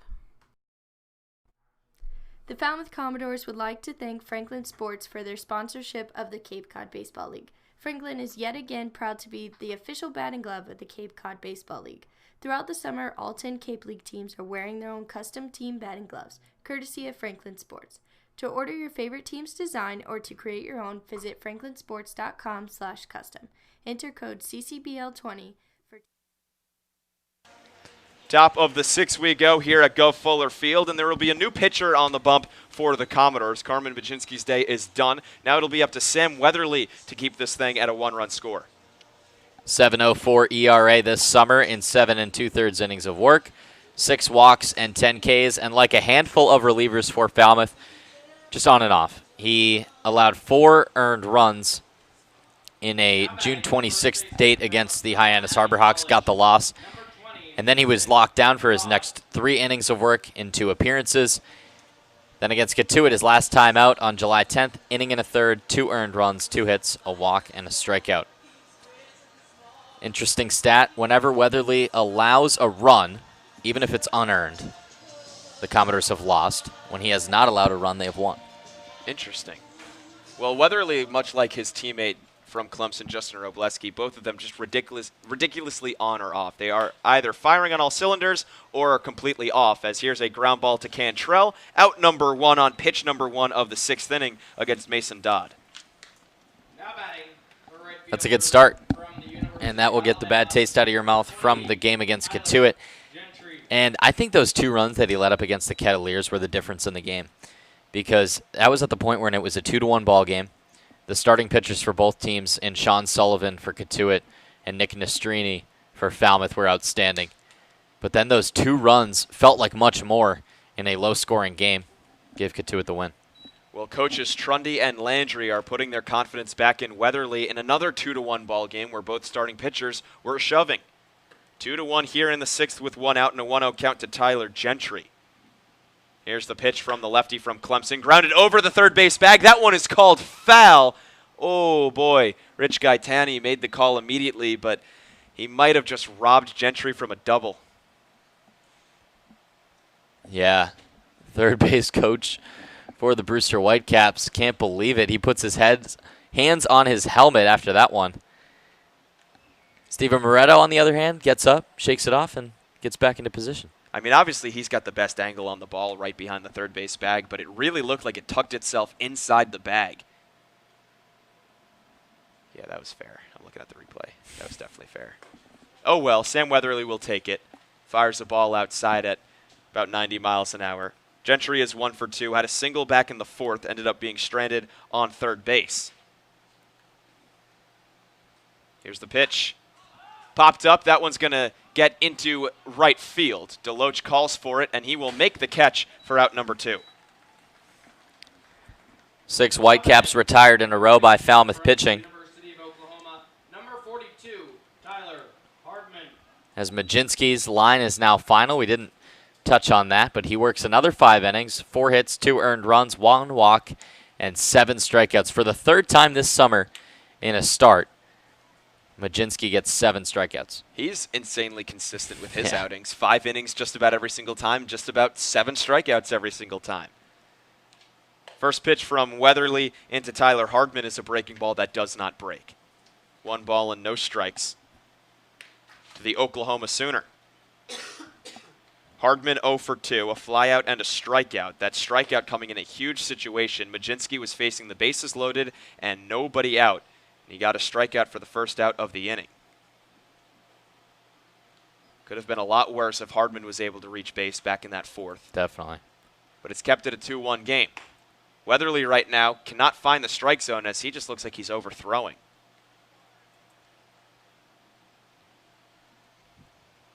Caleb Worcester is warming up in the pen for Falmouth.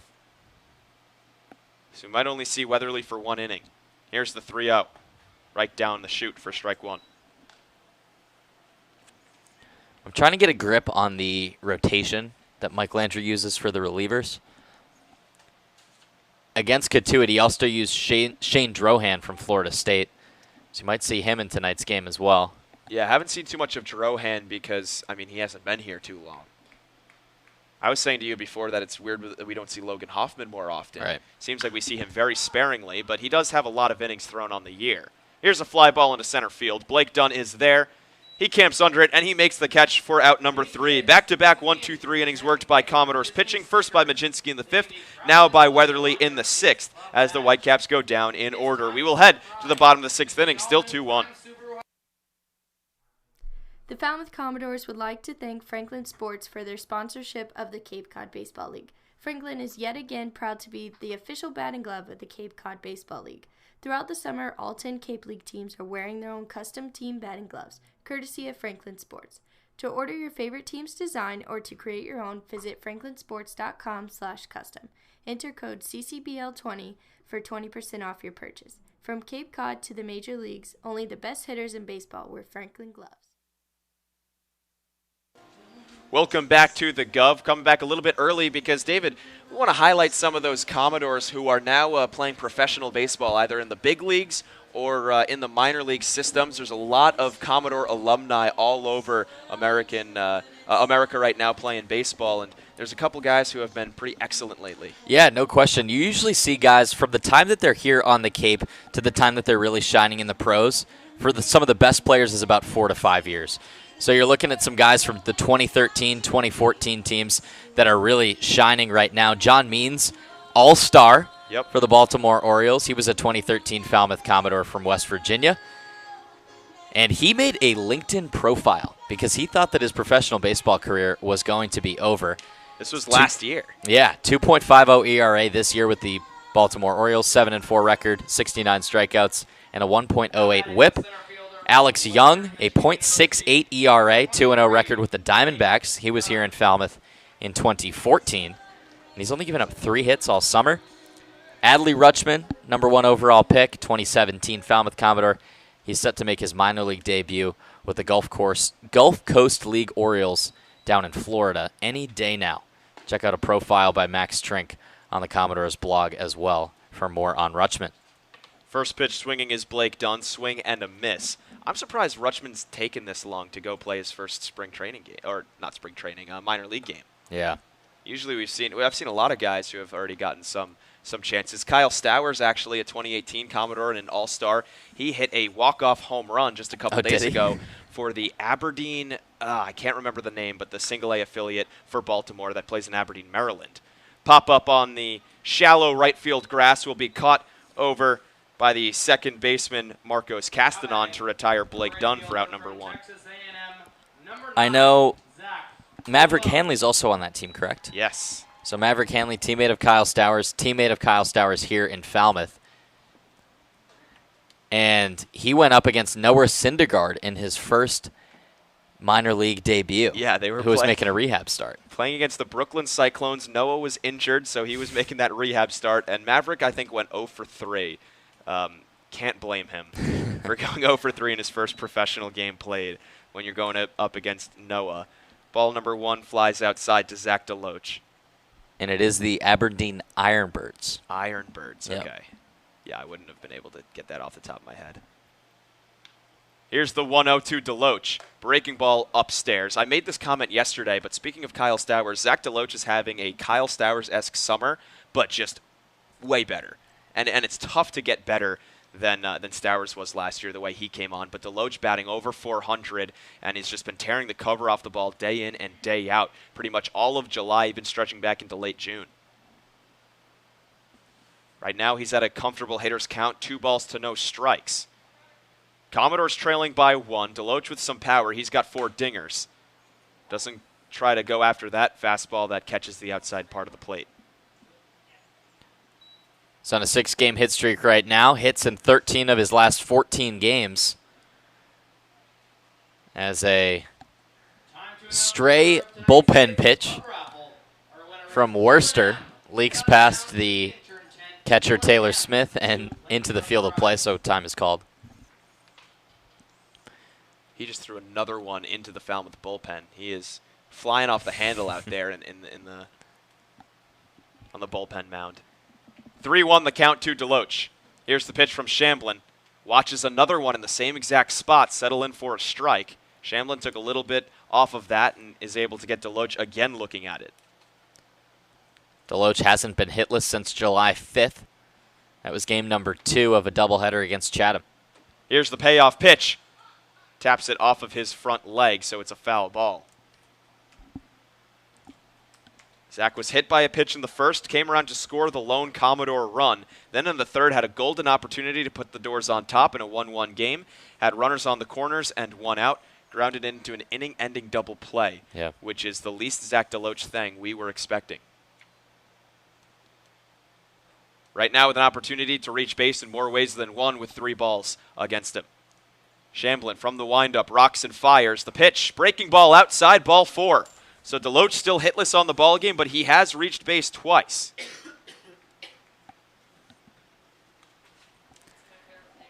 And that'll get the job done as you're trying to crack the code against this righty from Alabama. Trei Cruz. Seen another righty warming in the Brewster bullpen. Shamblin getting up there in pitch count. He's now at 85. Got the heart of the order at the dish as well in Trei Cruz, the cleanup man, who takes a big hack at the first pitch he sees, but goes right through it. So it's Aaron Winkler for the Whitecaps right now, who's getting loose. Do you know who the second arm is for Falmouth? Or is it just Worcester? Yeah, it's just Worcester. Yeah. 0-1. Trei Cruz tries to go down and golf that one. It gets through the legs of Auerbach, so Deloach is going to reach second base. Double play now out of order, but Trei Cruz with a couple of real poor swings on some pitches out of the strike zone. Yeah, and Danny, you mentioned it. I thought it was a good point. Trei Cruz, one of the much streakier hitters on this team. Now at the plate, he is 7 for his last 15, so a near 500. Before that was 0 for 11. Before that, had a 5-game hit streak. Before that was 0 for 15. Watches that pitch miss outside. Yeah, we were looking through that yesterday before the ball game, I remember, and it was like just so certain that, you know, he was the streakiest of them. Right now, he's in one of those hotter stretches. That RBI double back in the first, the lone Commodore run. The 1-2. Swung on and missed, strike 3. Beautiful off speed from Connor Shamblin gets Cruz to go down on 4 pitches. And Cruz frustrated with himself on that strikeout. He actually could have had his 4th straight multi-hit game. Line drive down the right field line. Troy Claunch will come up to the plate with Deloach on second. He is the tying run in scoring position. Commodores with 1 run on only 3 hits, but Claunch was the hero against Brewster out at Stony Brook Field just about a week ago.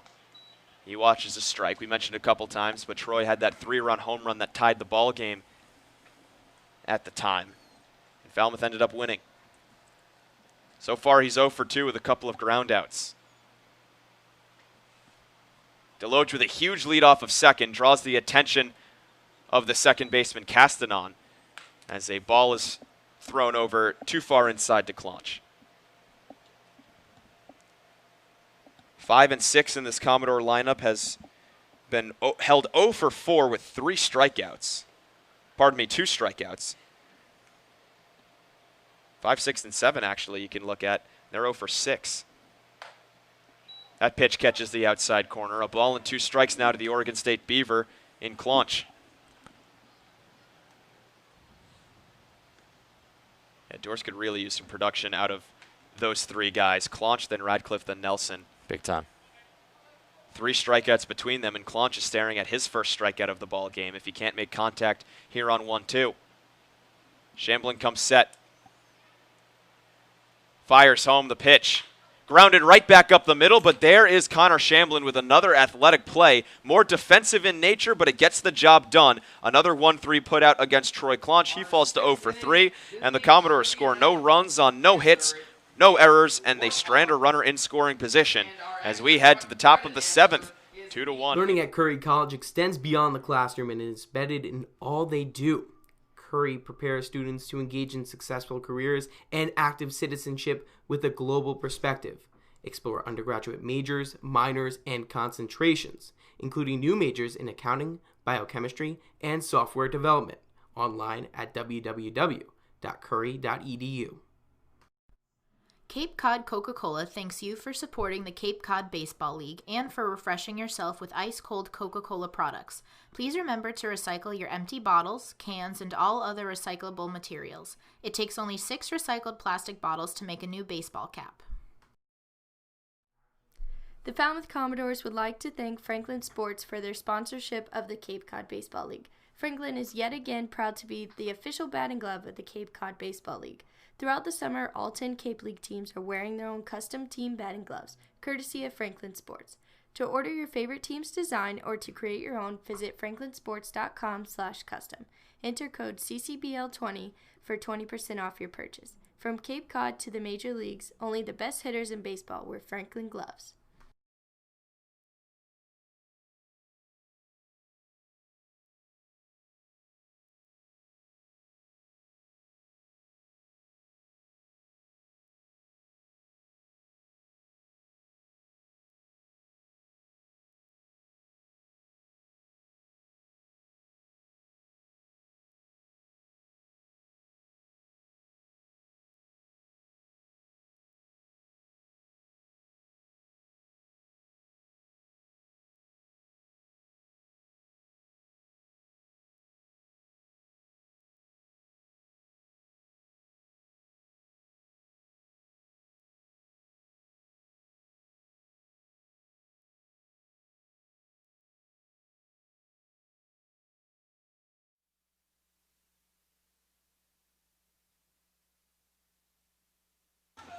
For sales and rentals of Caterpillar machinery, generators, and marine engines, visit MiltonCat.com, your area cat dealer.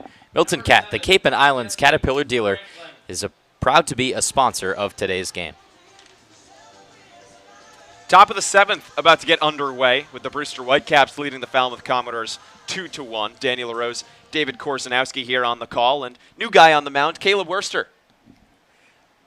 2.57 ERA for the lefty from UConn, 1-1 record, 7 innings of work. As he fires a ball downstairs. 6 Ks and 1 walk. He's been pretty good, hasn't allowed an earned run since June 23rd. First pitch he throws is a ball to Jesse Franklin. Jesse, 0 for 2 so far. Fielder's choice his last time up. Watches this pitch miss too far inside. Franklin mentioned his average this past year at Michigan, 262, which is respectable, but doesn't blow you away. But he's got a lot of power. Had 15 doubles, 13 home runs, 55 RBIs. It's only a matter of time until he's inserted into the heart of the Brewster lineup. Takes a powerful hack at that pitch and fouls it away. How about these stats during the regional round? In 2 games against Creighton, he was 5 for 10, 5 runs, 3 RBIs, a double, and a triple.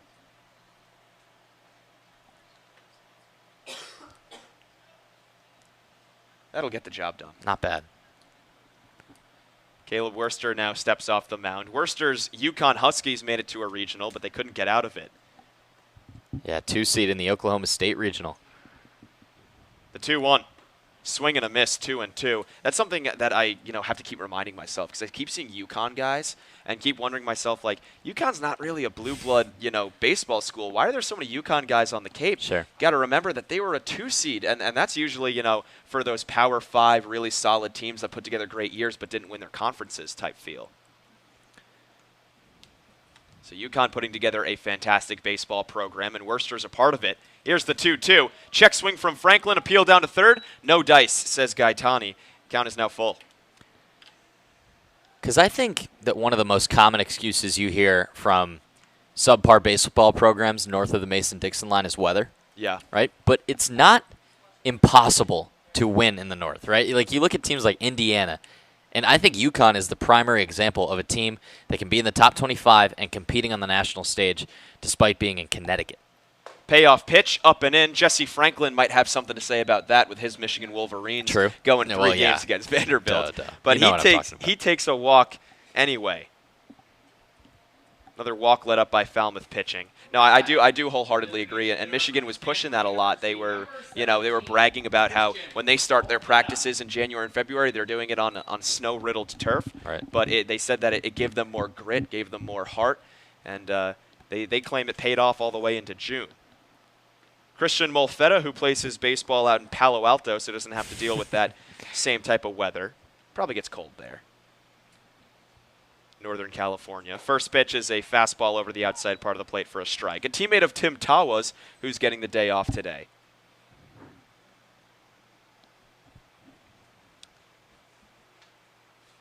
Molfetta, the DH, batting .242, entering this ball game so far 0 for 1. Got an RBI thanks to a hit by pitch his last time up, but he shoots this one towards second. Cantrelle fields it, throws on to second for 1, on to first. Not in time. Molfetta beats it out. Reaches on the 4-6 fielder's choice. Almost a double play turn, but nice hustle by Molfetta down the line. Maybe a little too softly hit to Cantrelle. Marcos Castanon will now come up to the plate with 1 runner on and 1 man out. He's 0 for 2. Both those at-bats coming in consecutive innings, the third and the fourth. Marcos, the right-handed swinging second baseman from the University of California in Santa Barbara. They made an Omaha run a couple years ago. He swings the first pitch and goes right through it, 0-1. They were one of those maybe Cinderella teams like a Michigan was this year. Definitely not, didn't start out at the same spot Michigan did, but when they got to Omaha, it was kind of a surprise and took out my Miami Hurricanes back in 2016 before I got there in only a couple games to make it that far. Castanon, of course, not on that team either. Worcester looking back, the runner at first now comes home with a pitch that misses just outside. Great location, but a little off the plate. Worcester trying to work around the leadoff walk. It was just his second walk of the summer. Worcester, another guy who pounds the strike zone quite a bit. Caleb with that ERA below 3 through 7 innings of work. Sam Weatherly pitched the 6th, and he was magnificent. Went 1-2-3, did the Whitecaps. Here's the pitch. That one glances off the outside black. Called a strike 1 and 2.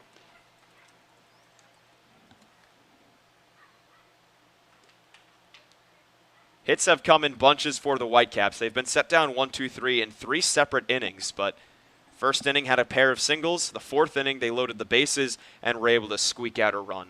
And that's been the difference. Otherwise, Falmouth pitching has been impressive. The pitch.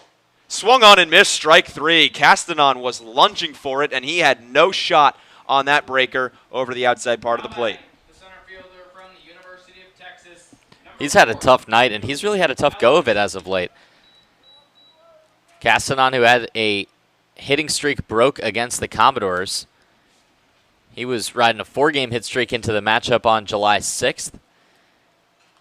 And remember, he was much higher up in the batting order in the first matchup of the year between these two teams, but now in the 9th spot and still floundering.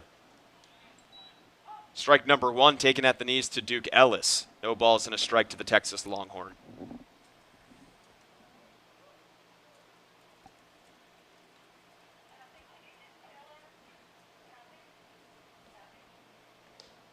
Worcester still from the stretch with Molfetta on first, but he's not much of a stolen base threat. Not a lot of speed for the native catcher. Ball 1 comes inside. 79-mile-an-hour slider trying to move and catch the inside part of the plate to Ellis. He thought it might have hit him as he moved back around.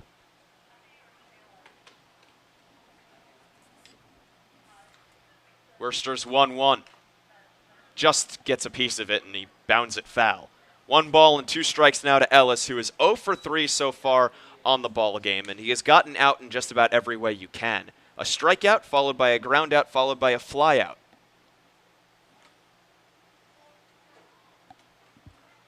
Only thing you can get after that, I guess, is batter's interference.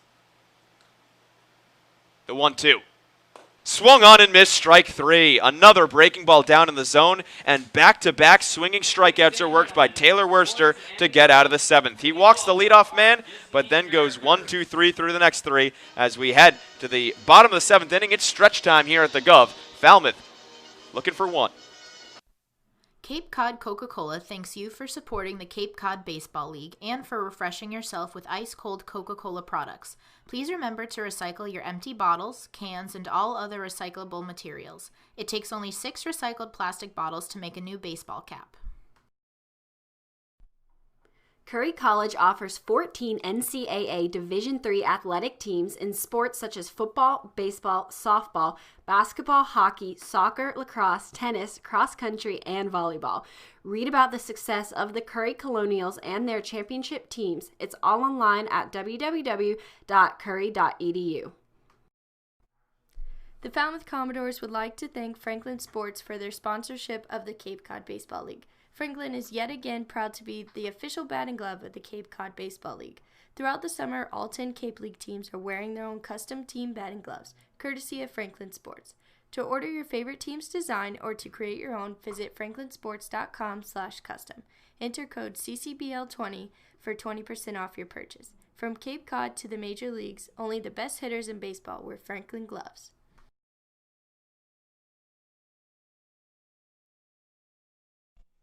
The Colossal Lobster Rolls are back at the 99 restaurants. Visit today in Centerville, Falmouth, Mashpee, Wareham, or Yarmouth for the best value for lobster rolls on the Cape. The 99, proud sponsor of the Cape Cod Baseball League.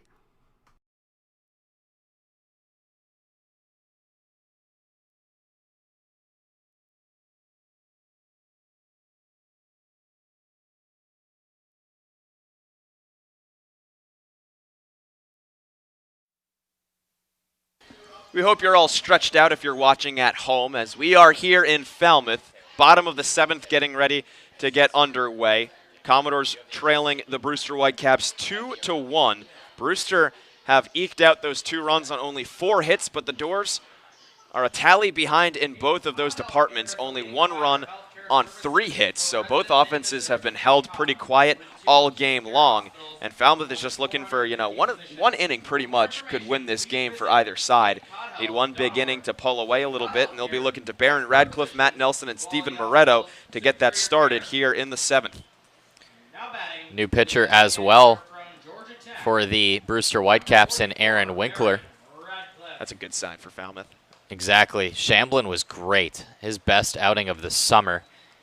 He goes 6 innings, allows just 3 hits, 1 earned run, walks 1, and strikes out 5. Winkler, a rising senior with the Richmond Spiders, is a righty from Pound Ridge, New York. He fires the fastball low to Baron Radciff, who so far is 0 for 2. 2 swinging strikeouts, both of those against Shamblin. We'll see if he has better luck against Winkler. So far, so good, as he gets ahead 2 balls to no strikes in Winkler's Cape League debut. Yeah, this is his first outing of the summer, recently activated. Had a 4.31 ERA during his junior year out in Virginia. 2-0 is mashed into right field, but that one is not deep enough. As ranging over, settling underneath it, and making the grab in center is Duke Ellis. Off the bat, it was a towering shot, but he got a little bit too under it, and Radciff is retired. It's just got some mean swings. It's just loud and a high fly ball into right center field. Good contact, but just a little too far underneath it. This Brewster team has made a lot of transactions in the last couple of days. Rosters were only able to get finalized just a couple days back. I believe it was Wednesday was the final day to get your roster in order, as Matheu Nelson watches a ball sit high. And Brewster had made countless transactions. I mean, they were really, kind of tinkering with it in the late stages. Saw a couple of pitchers go, 1 signed. Ground ball fell into the Brewster dugout. Yeah, Luke Berryhill, actually, a teammate of Carmen Majinski down in South Carolina, signed with the Reds just a day ago. Will no longer be a teammate of Carmen Majinski's. They'll always be teammates. Berryhill, I believe, was in 13th or 18th rounder, if I'm remembering correctly, somewhere in the teens. Decided to go over towards Cincy as that one's fouled away.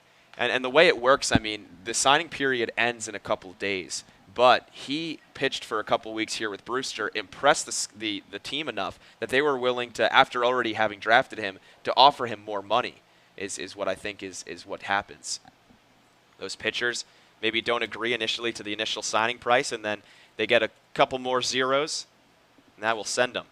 Ball misses outside to Matheu Nelson, who's already down 2 strikes and trying to work together a good at-bat. We saw something similar last year from Ian Cook, pitcher from Western Illinois. He's here with the Commodores and was an all-star and then signed with the Reds as well in the middle of the season. Cook was undrafted coming out of Western Illinois, so coming to the Cape was definitely the best decision he could have made for his career. He had a sub-1 ERA, that's why he was an all-star, and that's why he got signed. Here's the payoff pitch to Matheu Nelson. Swing and a miss on a slider diving out of the zone. Matheu Nelson now 0 for 3 with strikeouts and back-to-back at-bats. That would have been ball 4, but it was too juicy for Nelson, and he goes down. Now batting, the third baseman from Sacramento State, number 31. Tough day for Matheu Nelson as he's 0 for 3. He had that pop fly in foul territory in the second inning and then 2 strikeouts. Still just 1 hit on the summer. 1 for 17 now goes the Florida State Seminole, as this is a Sacramento State Hornet who fouls away the first pitch he sees. Steven Moretto, who's 1 for 2, had a single back in the 5th inning. Steven just got his hit total to double digits on the summer with that single a couple innings ago. He's now 10 for 55. That's below 200. Here's the pitch. Just outside, 1-1.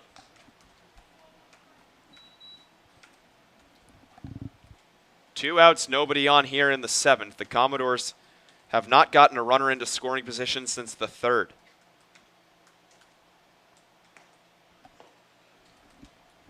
And I'm really looking at the top of the order. Hitters 1 through 4, a combined 1 for 9.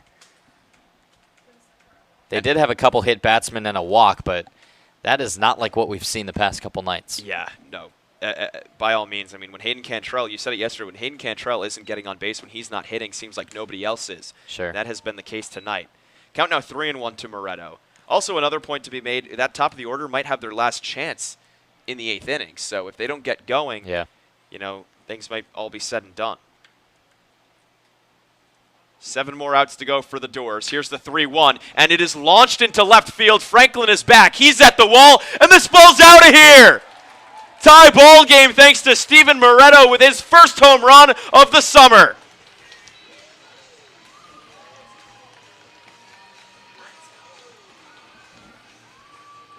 Wow. We've seen a handful of home runs this summer for the Commodores and a handful of exciting ones. But I don't think I've ever seen the crowd and the Commodores and the dugout in particular, outside of the walk-offs, right?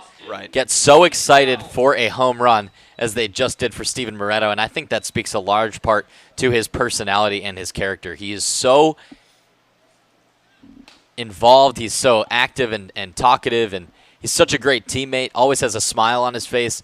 So the Commodores are definitely excited to see him put one over the wall, especially to tie the game. He's everybody's best friend. When Deloach is hitting, when Cantrelle is hitting, he's always the first to high five.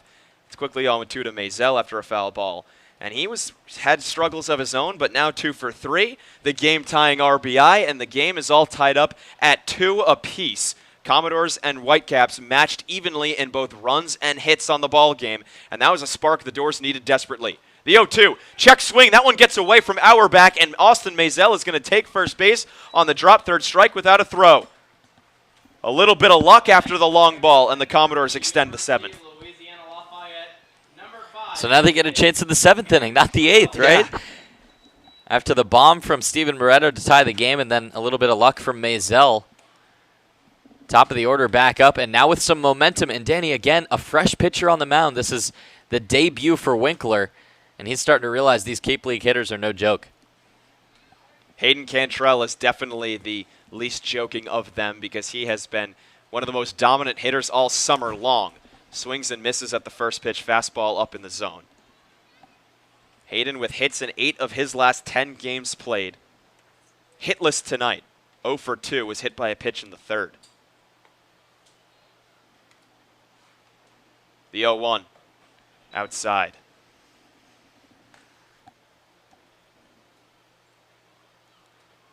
And Winkler, when he first came out, seemed like he,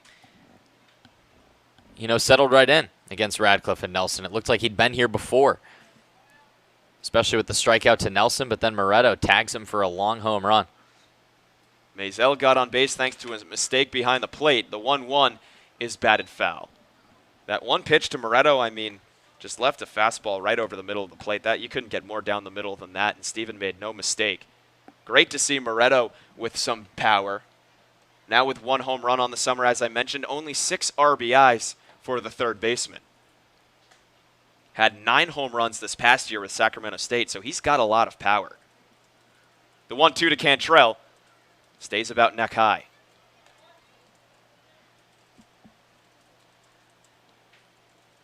2-2 ball game, 2-2 count, 2 outs to Hayden Cantrelle.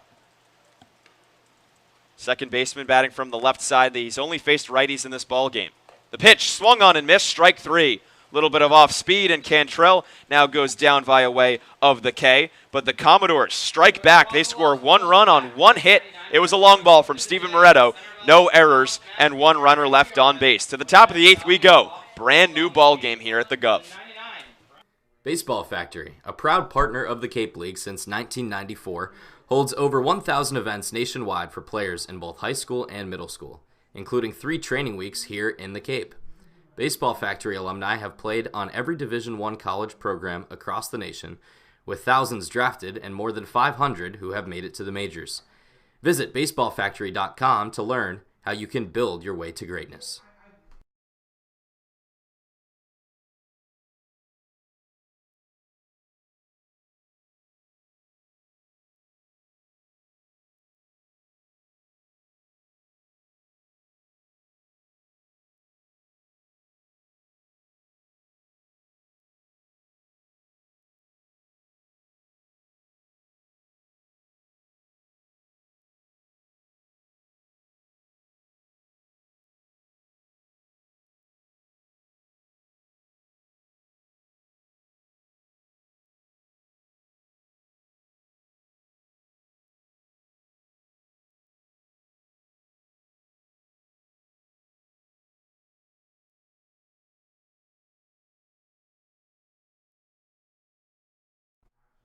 The Falmouth Commodores would like to thank Franklin Sports for their sponsorship of the Cape Cod Baseball League. Franklin is yet again proud to be the official batting glove of the Cape Cod Baseball League. Throughout the summer, all 10 Cape League teams are wearing their own custom team batting gloves, courtesy of Franklin Sports. To order your favorite team's design or to create your own, visit franklinsports.com/custom. Enter code CCBL20 for 20% off your purchase. From Cape Cod to the major leagues, only the best hitters in baseball wear Franklin gloves.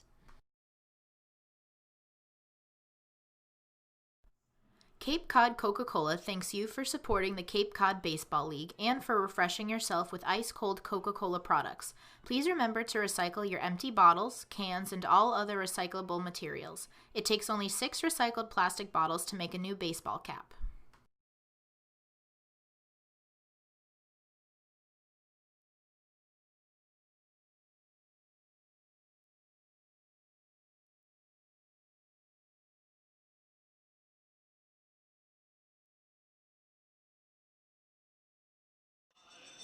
Welcome back to Gov Fuller Field. As we begin the top of the 8th inning, we're going to take a look at what's ahead after these final 2 innings of play.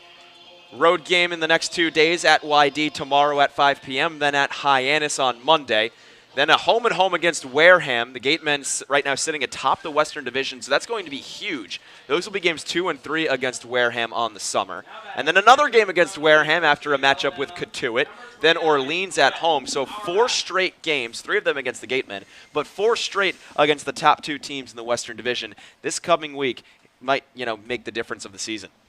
Yeah, I'm calling this next week Wareham week. First pitch swinging is Brett Auerbach as he drives one into deep center field, but Blake Dunn has it lined up perfectly, and he makes the running catch for the first out. New pitcher on the hill, Thomas Gerard. So a lot that we're going through because it's Wareham week coming up. Thomas Gerard's on the hill. Sort it all out. I will. Thomas Gerard, first and foremost, 0 ERA, hasn't allowed an earned run in 3 innings of work. Came out against Brewster and got a strikeout to Molfetta to end that game. That was in the 8th inning because darkness rolled in and prevented the 9th from being played. He's been outstanding. I mean, his slider is just nasty as he misses inside. But, yeah, look, going back to that upcoming schedule, I'm really excited to see Wareham. We haven't seen them since mid-June. I think it was June 17th was the last time the Commodores played the Gatemen. And those are 4 important games for these two teams. 1-0 fastball runs outside. 2-0 now the count to Gage Workman, the 3-hitter, who's sporting an 0 for on the ball game. Thomas Gerard only 3 innings pitched on the summer, because typically when he comes into games, it's pretty sparingly. He was used a lot by Duke. He was their closer, and it's usually for only about an inning. Otherwise, he would be an easy Cape Cod All-Star. I mean, easily, because the guy has just been relentless with strikes this summer. No runs allowed, 5 strikeouts over those 3 innings of work.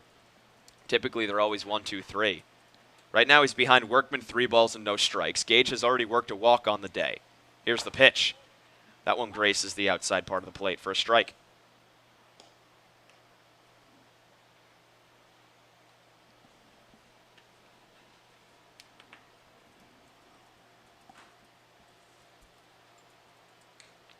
This is kind of the most wild we've seen Thomas Gerard, though. Yeah. I've seen a lot more swings and misses in the past. His strikeout number's at 5 in just 3 innings of work. 3-1 is swung on and missed, and that's what we're used to seeing from Gerard, is he throws pitches well out of the strike zone, but still gets guys to swing at them just because of how juicy they look when they come over the plate.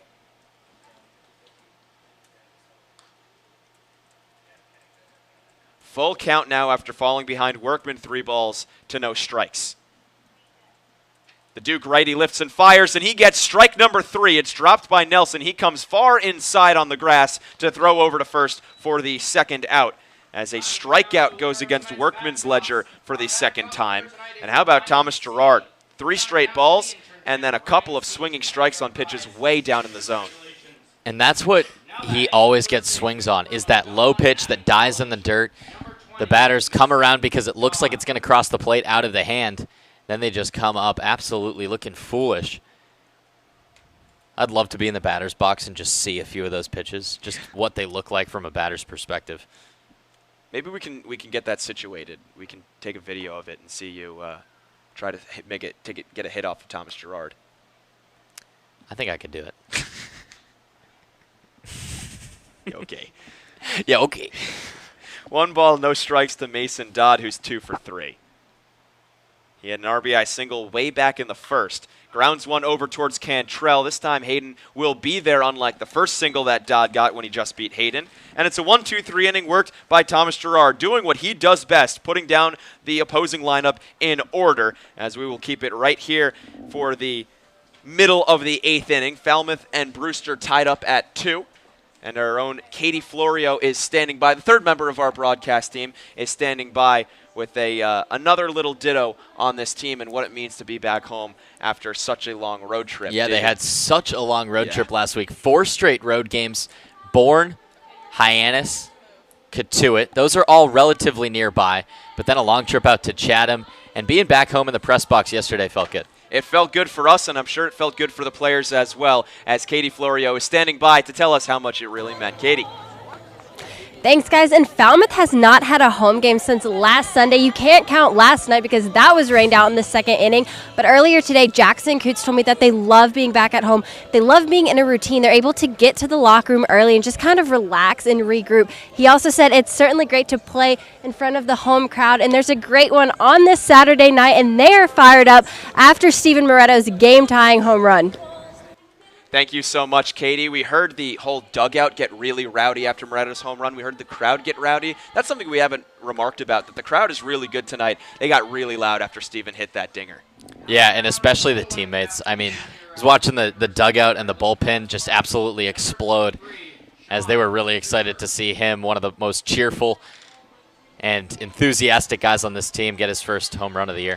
Sure, they were excited to see Thomas Gerard pitch that perfect 8th, and now the bottom of the 8th will get underway with Blake Dunn, Zach Deloach, Trei Cruz coming up to the plate. These are exactly who you want to be hitting. I mean, Dunn's such a consistent guy with that, nice batting average at around 270. Zach Deloach, obviously best player on the Cape, and Trei Cruz, who has been red hot. So, you're getting to the heart of your order. You've got pretty much, you want to put down Brewster right now. You want to just score 1 run and bring it back out to your closer in the 9th inning, settle things down. Don't want to have to settle for a walk-off again. It would be fun, I'm sure, but don't want to have to force a walk-off again. So we'll see if Falmouth can scratch out. Just need 1 right here in a tie ball game in the 8th inning.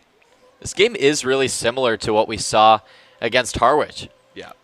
Same amount of runs, same amount of hits. The one difference, I would say, we saw middle relievers go back and forth in that game against the Mariners on Sunday. And there have been a little bit more runs later in this game, but not many. So 2-2 as we enter the home 8th. Blake Dunn, who's 0 for 3, will lead off. Something else, Carmen Majinski, now 4 starts for him and still no decisions. Yeah. He consistently throws 5, and it's always in very close ball games. But, hey, he pitched well enough for Falmouth to get a win.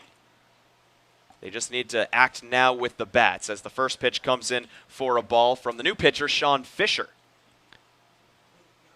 Big lefty fires a breaking ball that swung on and missed. He's got a really low arm slot, borderline side armor. 2.45 ERA. This is now his 8th appearance of the summer. He has 11 innings of work. Not a strikeout guy, just 4 Ks and 2 walks. Here's a chopper over towards third. That one is fielded on a high hop by Hardman. Throw on to first in plenty of time for the first out of the inning. And Dunn is now 0 for 4. Now batting the right fielder from Tough day for Blake Dunn. It happens, especially the way Brewster's pitching. Definitely. But now the middle of the order trying to get things going here in the 8th. It'll be D-Lo, as they call him, Zach Deloach. Again, leading the Cape League in average, working on a 6-game hitting streak. This will probably be his last chance to extend it to 7 unless this game goes to extras. Watches a pitch miss outside. And we're so used to him, like when he gets those hits in that hit streak, going not just like 1 for 5 every game, right, but going 3 for 4, 4 for 5, 2 for 3. Stat on Deloach, 6 games with 3 or more hits. That's crazy. And 2 with 4 or more. So he is rapidly approaching Hayden Cantrelle's team lead in multi-game hits, and Deloach arguably is doing it, in a fancier way with a lot of hits as he absolutely annihilates this ball into deep right center field. Ellis is back. That one's going to roll up to the fence, and it's going to be a stand-up double for Zach Deloach here in the 8th inning. He extends the hit streak, and he nearly put this game on ice. Just needed a couple more inches for a home run. Fans and Zach Deloach's family going crazy. But one thing that I can't let him get away with, aggressive bat flip on the double. He was midway down the first base line, and he catapulted that bat, back towards the dugout. It went end over end multiple times, but then he realized, wait, that thing might be dying, and it hits the wall. So he then gets on his horse and gets into second base. But maybe don't bat flip in that scenario. All's well that ends well. He's still on second base. Trei Cruz now grounds one over towards short. They're going to go to third with it, and it gets away. Deloach is going to hang up at third base, but a poor throw from short over to third. On the relay was Workman to Hardman. Hardman couldn't make the grab with Deloach sliding into his legs, and a risky move pays off for the Commodores as they now have runners on the corners.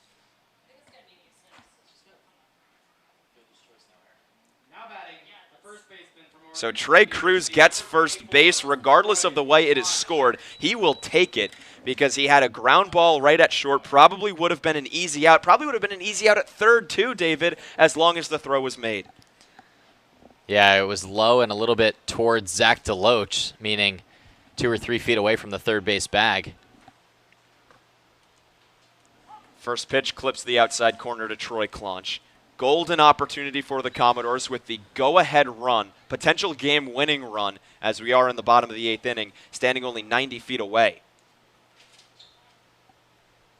Fisher already in trouble. He's been good this year with a 2.45 ERA. As Claunch lines this into right field, and that one is going to hang up. Catch is made by Gentry, and Deloach was not ready. But now an airmail coming in, play at the plate, and Zach Deloach has just run the Commodores out of the inning after he thought that ball from Gentry was going to sail to the backstop. It was caught by Auerbach on a jump. Deloach got aggressive, does not pay off. A wacky, quirky, mistake-ridden inning here in the bottom of the 8th ends with no runs scored on one hit, no errors, and one runner left on base. We will head to the top of the 9th on the Falmouth Commodores Baseball Network, all tied up at 2. The Falmouth Commodores would like to thank Franklin Sports for their sponsorship of the Cape Cod Baseball League. Franklin is yet again proud to be the official batting glove of the Cape Cod Baseball League. Throughout the summer, all 10 Cape League teams are wearing their own custom team batting gloves, courtesy of Franklin Sports. To order your favorite team's design or to create your own, visit franklinsports.com/custom. Enter code CCBL20 for 20% off your purchase. From Cape Cod to the major leagues, only the best hitters in baseball wear Franklin gloves. Baseball Factory, which has proudly supported the Cape League for 20-plus seasons, conducts baseball trainings, tournaments, and showcases at over 1,000 events nationwide, providing players with world-class instruction and help with college recruiting.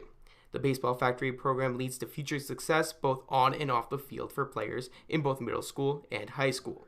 It's never too early to start. Learn more at baseballfactory.com.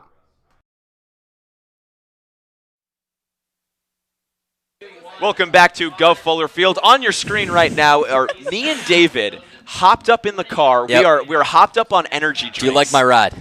I love your whip. It looks like a cartoon. We are hopped up on energy drinks, and we're ready to go on a road trip. And Let's do it. where are we going first, David, as we go around the Cape League? So many choices. We're going to start nearby off the Cape. The Wareham Gatemen trail Harwich 5-1 in the 6th inning. And then we'll go to Bourne, Katuitt, and the Braves in another matchup. Kettleers up 2-0 in the top of the 7th.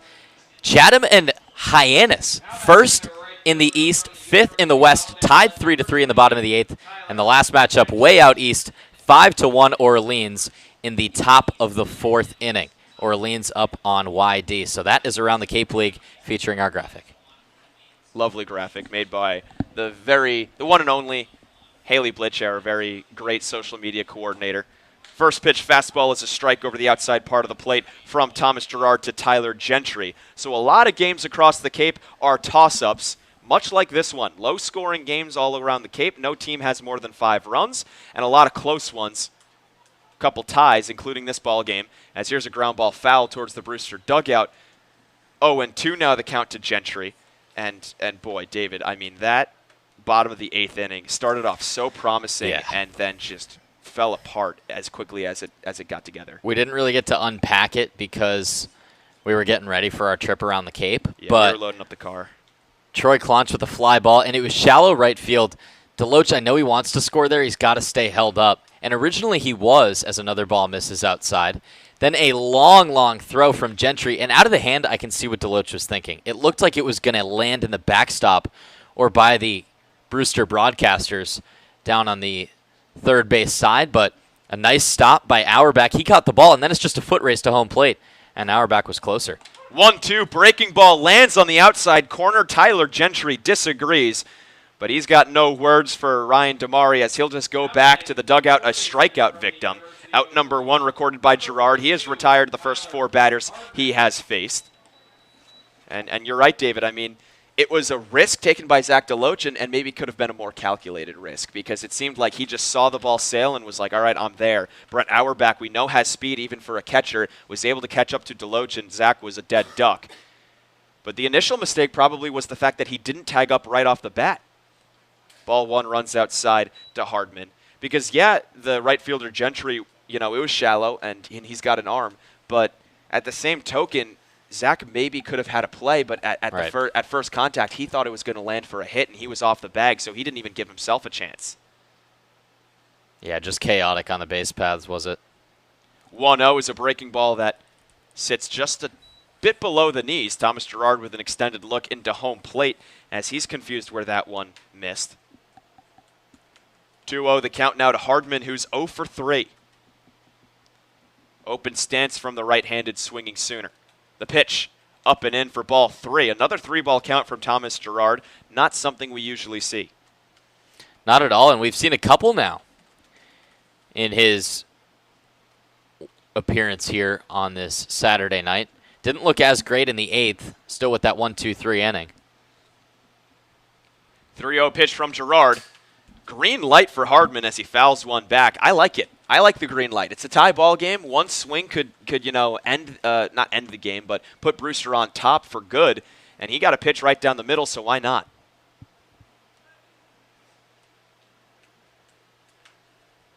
Hardman, 5 home runs on the summer, as we've mentioned. Had only 6 home runs his entire school season through 54 games played. 3-1. Outside for ball 4. Gerard allows his first base runner on the 5th batter he faces of the ball game, and the potential go-ahead run stands on first with 1 out. First walk of the summer, and this is really uncommon for Gerard. We see him usually miss low if he is missing, and it's because batters are laying off of that slider, but he's missed a lot upstairs and inside. Does not seem to be fully himself in this appearance. And got to be careful right here with Jesse Franklin at the plate. Very powerful bat who could put one into the gap like nobody's business. He's so far 0 for 2, walked his last time up in the 7th. First pitch to Jesse, he pops it up into foul ground. Claunch from first base is over near the Falmouth dugout, has trouble reading it and can't make the catch. We've seen Troy make some pretty excellent plays at first base coming off the base on pop-ups like that, much like a catcher would, but this one he can't read. Yeah, he got in a hurry. He's now looking up at those lights that were shining down on him, just overran the ball. It landed about 2 feet behind him. And I don't know, Falmouth just looks a little off. I can't put my finger on it, but even Thomas Gerard, some of the base running mistakes for the Doors tonight, and then plays like that. Well, the pitching has been good enough, and the hitting has been just enough to keep this game tied. And Falmouth looking to take a win against Brewster again and win the season series, even if they are a little bit off. Ball number 1 rides low to Franklin. Jesse has hits in 3 of the 4 games he's played on the Cape so far. Looking to make it 4 for 5 in what could be his final at-bat of this one. Gerard just trying to keep it tied so that the Doors can get a potential walk-off in the bottom half of the inning. Back pick over from Matheu Nelson, but the throw goes a little bit up the line and was late anyway. He saw Hardman taking some liberties on his secondary lead from first base. We've seen Nelson back pick one guy before, and he tries to do it again. And that was almost another mistake. I mean, I know Troy Claunch got to it and no errors were made, but if that throw was a little bit more wild, that could have ended up in right field near the Falmouth bullpen. 2 balls to 1 strike to the lefty, Franklin. Gerard, staggered approach from the stretch. Lifts and fires home. Breaking ball on the inside corner. Strike 3 called. Beautiful curve from Gerard. Gets Franklin with his knees buckled, and I think he knew it. Now that's the Gerard we like to see. He's keeping it low, right at the knees. He's forcing you to swing, and in that situation when you lay off, he's painting the knees. Probably the best pitch we've seen from Gerard all evening, as he's now got 2 outs and has kept the runner on first base. Christian Molfetta now at the dish.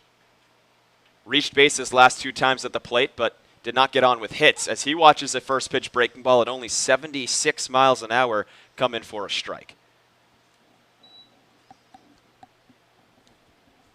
Molfetta on a 1 for his last 16 stretch right now, after he grounded into a fielder's choice in the 7th.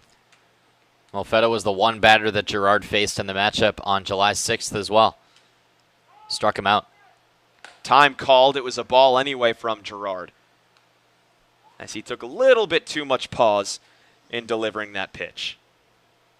Christian does have 3 RBIs in his last 2 games played, make it 4 after the hit by pitch back in the 4th. So 4 ribbies in 3 games played and only 1 hit throughout that entire stretch. The 0-1. Breaking ball over the outside. No, called a ball. I guess it missed high, but no, that was a strike. I'm sorry. I'm not gonna qualify it.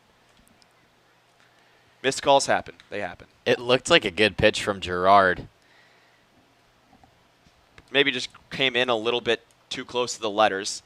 1-1 lined right at Trei Cruz, so, hey, doesn't hurt the Commodores anyway. An L6 on your scorecard to retire to the side as Thomas Girard works through 2 innings scoreless, and we will head to the bottom of the 9th inning, tied up at 2. Commodores looking for a walk-off. Cape Cod Coca-Cola thanks you for supporting the Cape Cod Baseball League and for refreshing yourself with ice-cold Coca-Cola products. Please remember to recycle your empty bottles, cans, and all other recyclable materials. It takes only 6 recycled plastic bottles to make a new baseball cap.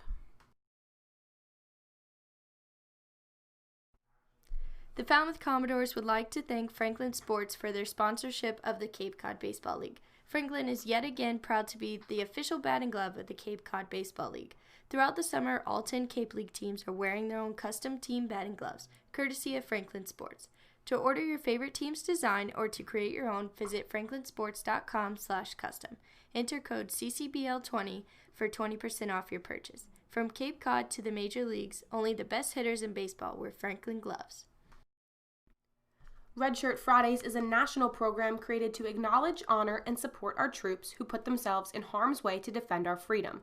In support of this program, the Cape League teams will be wearing a specially designed red jersey every Friday. Support our troops and join us by wearing red each Friday.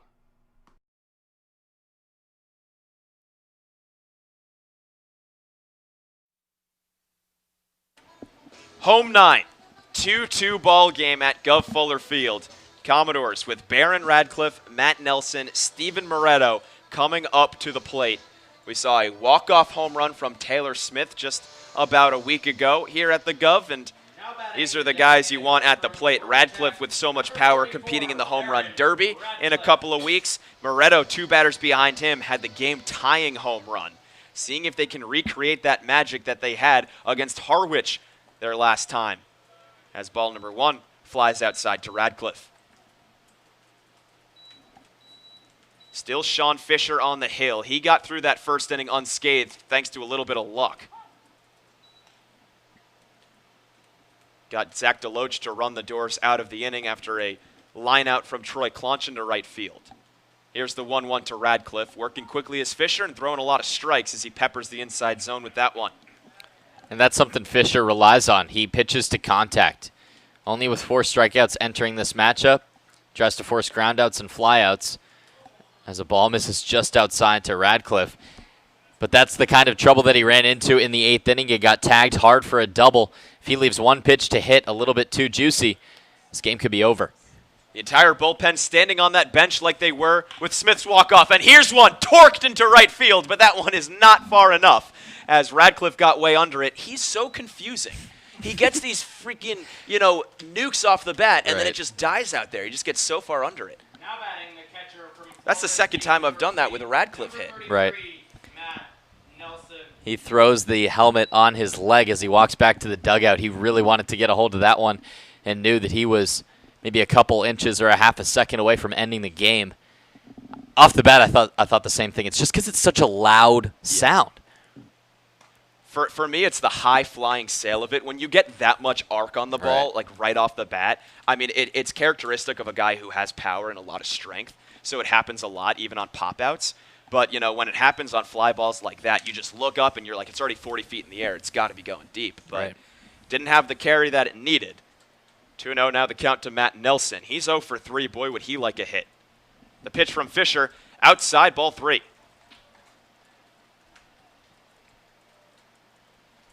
Matheu Nelson does have a lot of walks on the season. Has been hit by pitches 3 times, too. He's a guy who gets on base a lot despite the 1 hit. Here's the 3-0, and he watches it all the way for a strike.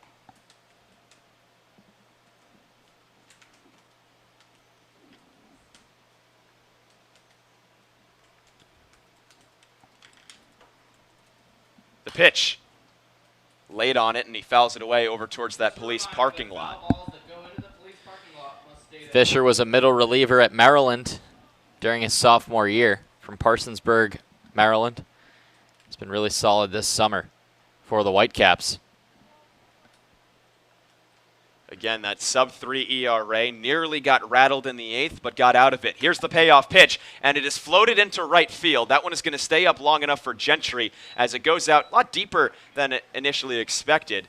Catch made out in right yet again. Back-to-back F9s on my scorecard, as Matheu Nelson, in on the hands, was able to punch it out pretty deep.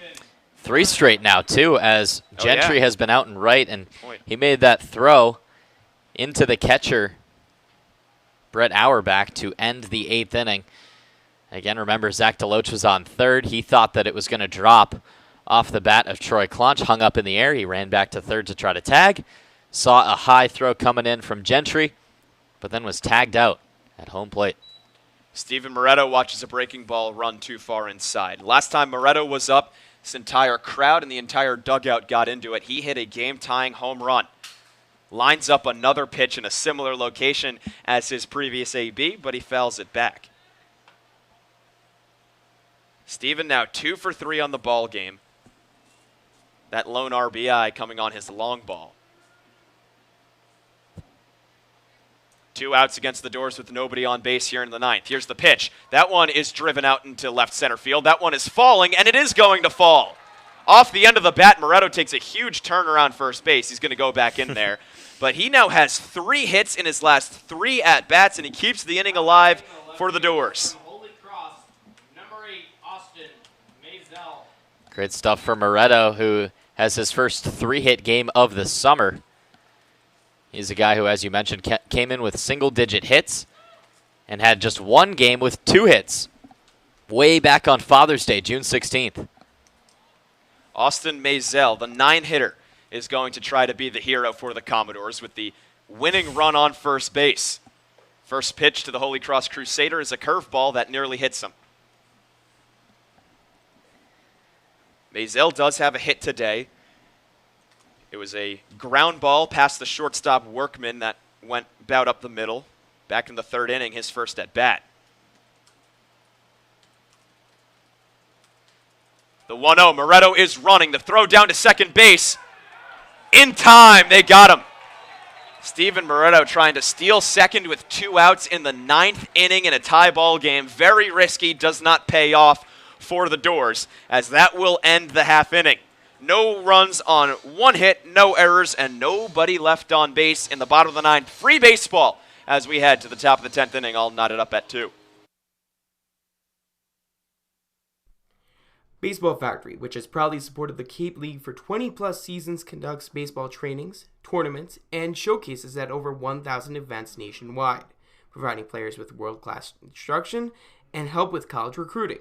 The Baseball Factory program leads to future success both on and off the field for players in both middle school and high school.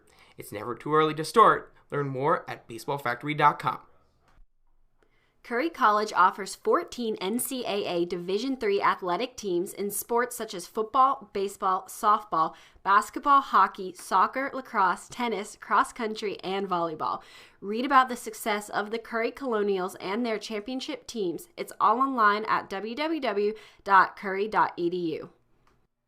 Redshirt Fridays is a national program created to acknowledge, honor, and support our troops who put themselves in harm's way to defend our freedom. In support of this program, the Cape League teams will be wearing a specially designed red jersey every Friday.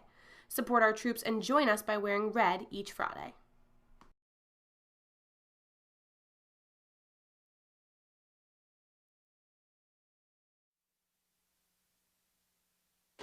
Top of the 10th inning. Falmouth and Brewster tied up at 2. Daniel LaRose, David Korsanowski here in the broadcast booth at Gov Fuller Field in Falmouth, Massachusetts.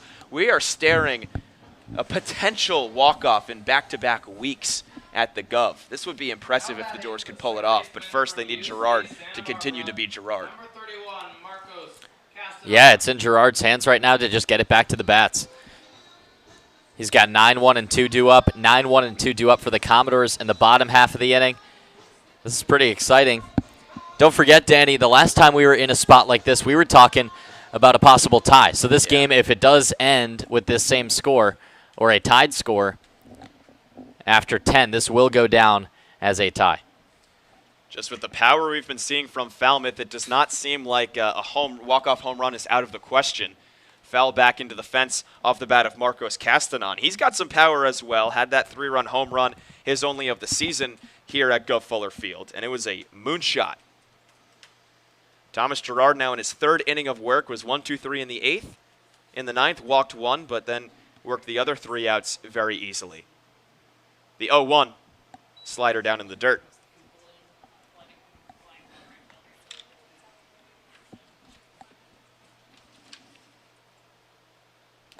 How many home runs in a row, like home runs per game in a row for the Doors is it now? I know they didn't have a home run against Katuitt, and Bourne. But it seems like just about every game they win, they've got a home run in it. Moretto has one today as the 1-1 just misses outside.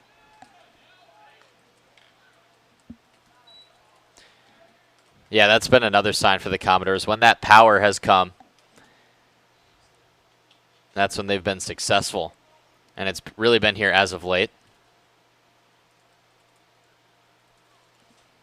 Girard looking in with that ball balanced behind his backside. Now he comes set, pitching from the stretch with no one on. 2-1, floats just down and away. Another 3-ball count from Girard, something I keep saying it, don't see often. As, like you said, last inning, seems like just something is a little bit off with Thomas tonight. And that second ball he had was a lot closer. That was a slider down in the dirt that he wanted to get a swing on from Castanon. But it might be that changeup that's sitting a little bit high. 3-1. Upstairs for ball 4. Castanon walks on 5 pitches. It's the second walk allowed in 2 innings by Thomas Girard. And again, the leadoff man is on for Brewster. This is for the first time since the 7th. This is not something you want to do, especially with the 9 batter, Danny. He's a guy who was 0 for 3 with 2 strikeouts today, and now Landry's going to come out and talk to Girard, possibly make a call to the pen. There is a lefty just getting stretched out in the bullpen right now. Shane Drohan getting ready, but he is nowhere close to being warm, as this will just be a mound meeting with everybody on the infield, talking with pitching coach Mike Landry. Again, keep harping on it, and if this ends in a tie, it would be really anticlimactic. But the last time the Commodores played a game at Gov Fuller Field ended in the bottom of the 10th inning on a solo home run, a walk-off. Final score of that game was 3-2. That was over Eastern foe Harwich. This one 2-2 in the 10th against Eastern foe Brewster. As this mound meeting has taken quite some time, and home plate umpire Ryan Damari is going to break up the powwow. Think buying time to get Drohan ready? I don't know, because Girard, I mean, he just seems a little off, but he still looks sharp. And that's not something Landry does, really. It's not a lot of the mind games on the mound. He just comes out and sticks to business. Well, business has been dealt with as Landry walks slowly back towards the first base dugout, and so do all the players back to their positions on the infield. Castanon stands on first base thanks to a walk, and it's up to the top of the lineup for Brewster to try to get a run across. This is their last chance. Only 1 extra inning is played on the Cape this summer. Last year, the final year of the rule that they went to the 11th. This year, they changed the rules, and they only play 10 full innings if it needs that many. Duke Ellis is 0 for 4. His .214 batting average on the summer has plummeted. Pickoff move over to first base. I don't think we've seen a pickoff move from Girard because he never lets guys on, but that was a laser. Yeah, it's quick, and I don't know, he's just so tight with his windup and his delivery. It's not like a long delivery by any stretch. He just gets it to the plate. First pitch home to Ellis. He shows bunt, pulls it back as the pitch comes inside. 1-0. Moretto playing in on the grass on the left side. He was thrown out at second base to end the bottom of the 9th inning. He'd stolen a base earlier tonight, but then got a little too greedy, trying to get into scoring position in the 9th. Another bunt shown. This time he does not pull it back, and Ellis can't get it down. 1-1 goes the count. So Jamie Shevchik, the head coach for Brewster, calling upon his team to play a lot of small ball in this game. We saw the first run that they scored in the first inning. Auerbach scored it thanks to getting on base with a bunt. Now they're trying to put the go-ahead run into scoring position with a sacrifice. The 1-1. Pulled back again, 2 balls and a strike.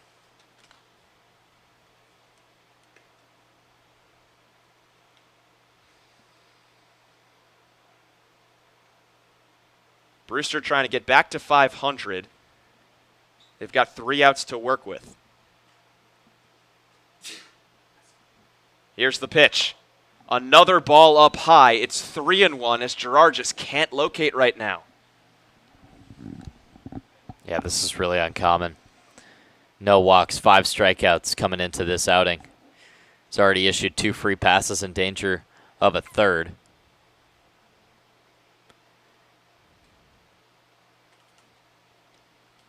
Gonna check over on Castanon at first base again. Marcos Castanon not really taking too much of a lead. I think he's just waiting for Ellis to either lay down the bunt or get on base with a walk. 3-1 the count to the big lefty from Texas. Here's the pitch.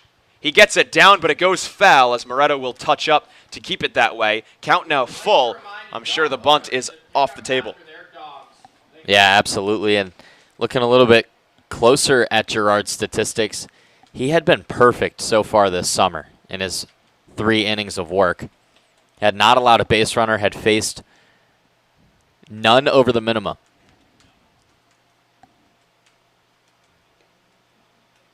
He did have a couple of blown saves with the Duke Blue Devils this past spring. Despite being so shut down, hiccups here and there very sparingly. Payoff pitch, runner going. It's downstairs for ball 4 anyway.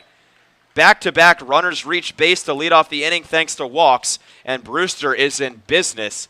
Shane Drohan still warming up in the pen. We'll see if he's called upon. Number 29, Brett Auerbach.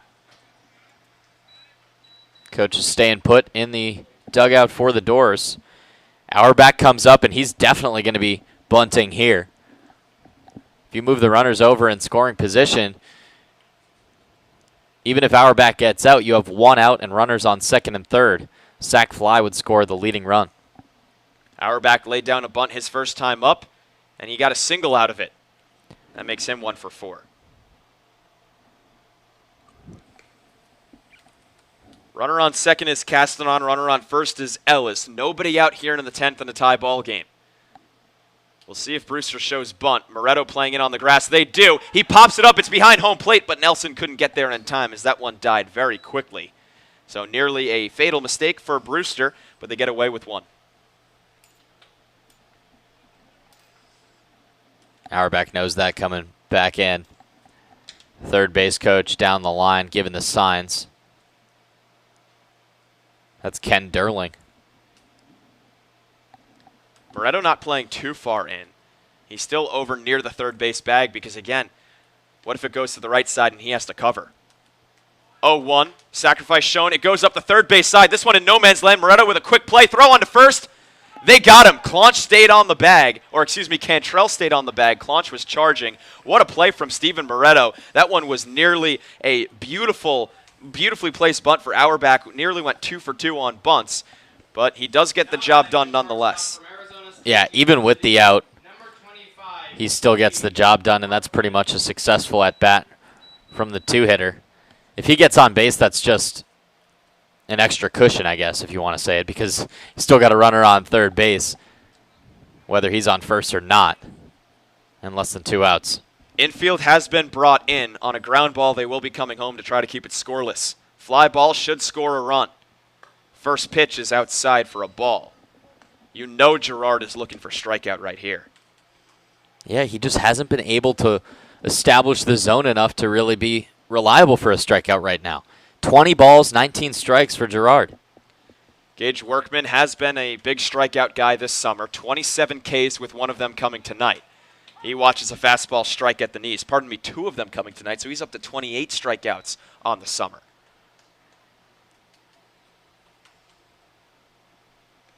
Hitless today, but he has a 4-game hitting streak riding into this final at-bat, trying to make it 5. Has RBIs in 3 of his last 4 and a golden opportunity to continue that. Swings at this one over towards short. Cruz fields it, looks back the runner at third, throw on to first, 6-3 put out, exactly what the doctor ordered for Thomas Girard. We have a lost beach towel in the shack. That is huge. Now all of a sudden you breathe a little bit of a sigh of relief. You're still 1 out away.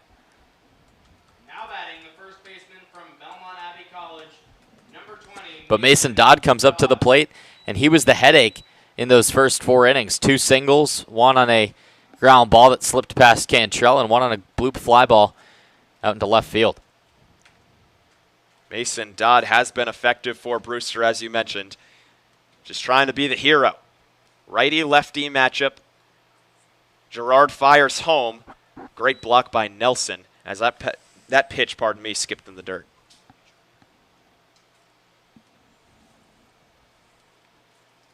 Dodd from Belmont Abbey College, native of Augusta, Georgia. That not a D1 school.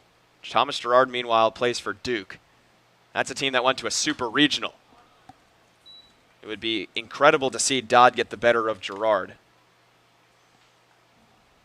But Thomas, after getting a ground ball and a great play made by Trei Cruz as he did everything right, is just looking for any way to get out of this jam and somehow strand these runners in scoring position.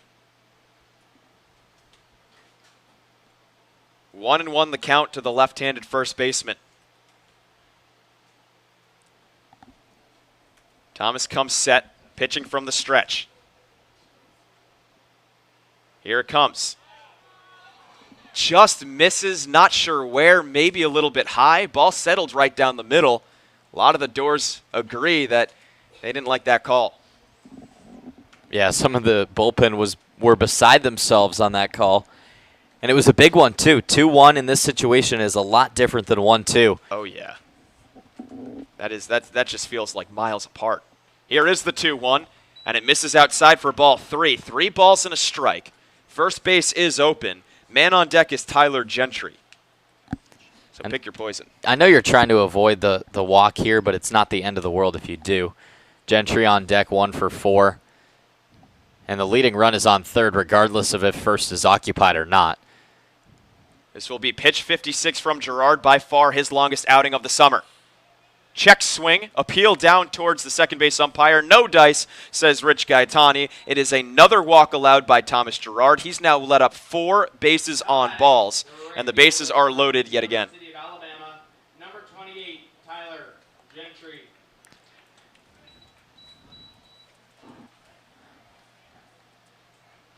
It's going to be all Girard right now to face Tyler Gentry. They're sticking with the righty-righty matchup, are the Commodores' head coaches. Gentry 1 for 4. First pitch downstairs.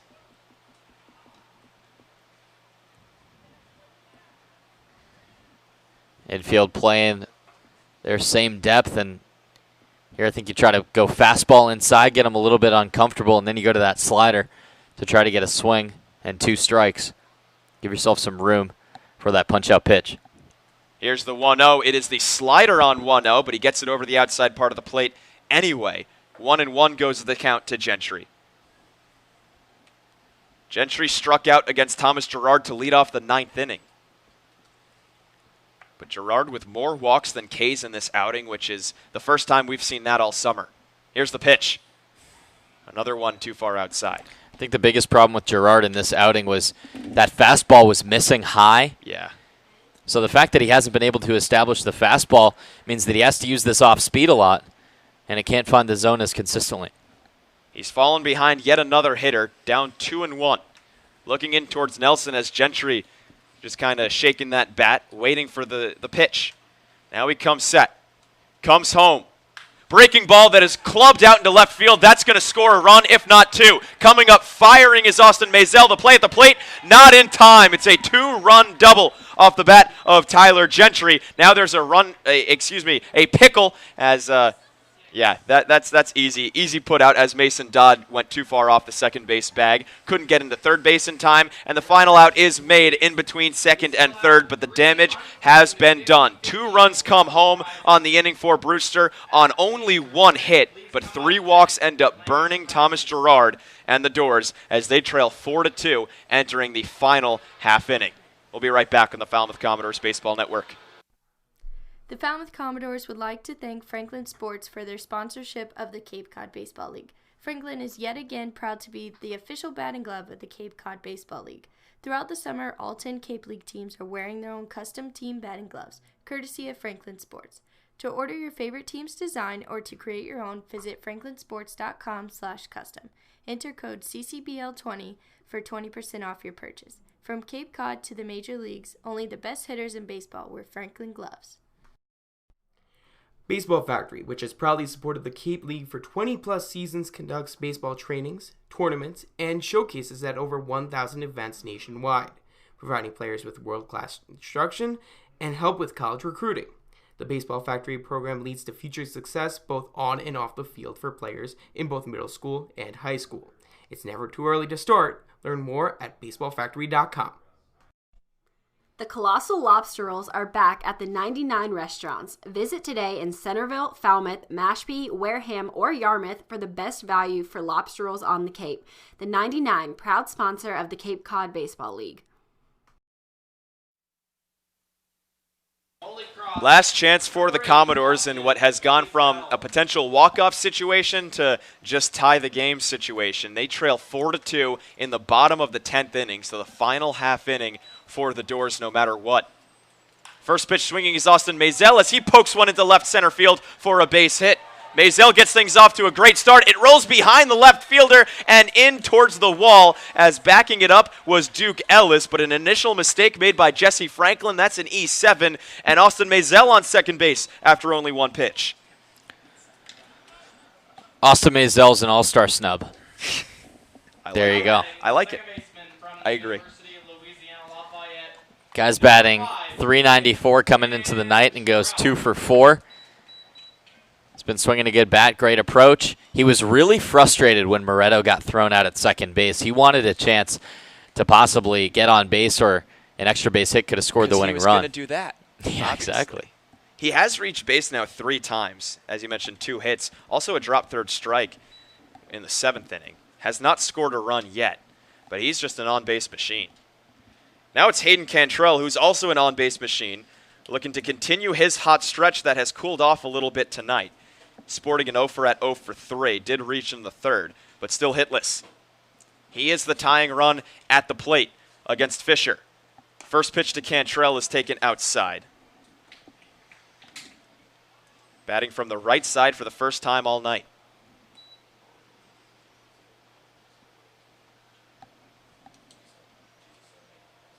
Masel with a sizable lead off of second base, but Castanon, the second baseman, keeping him close.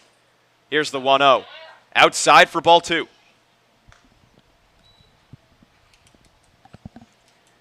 Fisher right now, again, a guy who pitches to contact, understands that he needs to avoid that in the 10th inning. Maybe a little bit more rattled in a high-pressure situation, extra inning game. His team has the lead. Possibly be the winning pitcher tonight as well. The 2-0. Big swing and a big miss from Cantrelle on an outside fastball.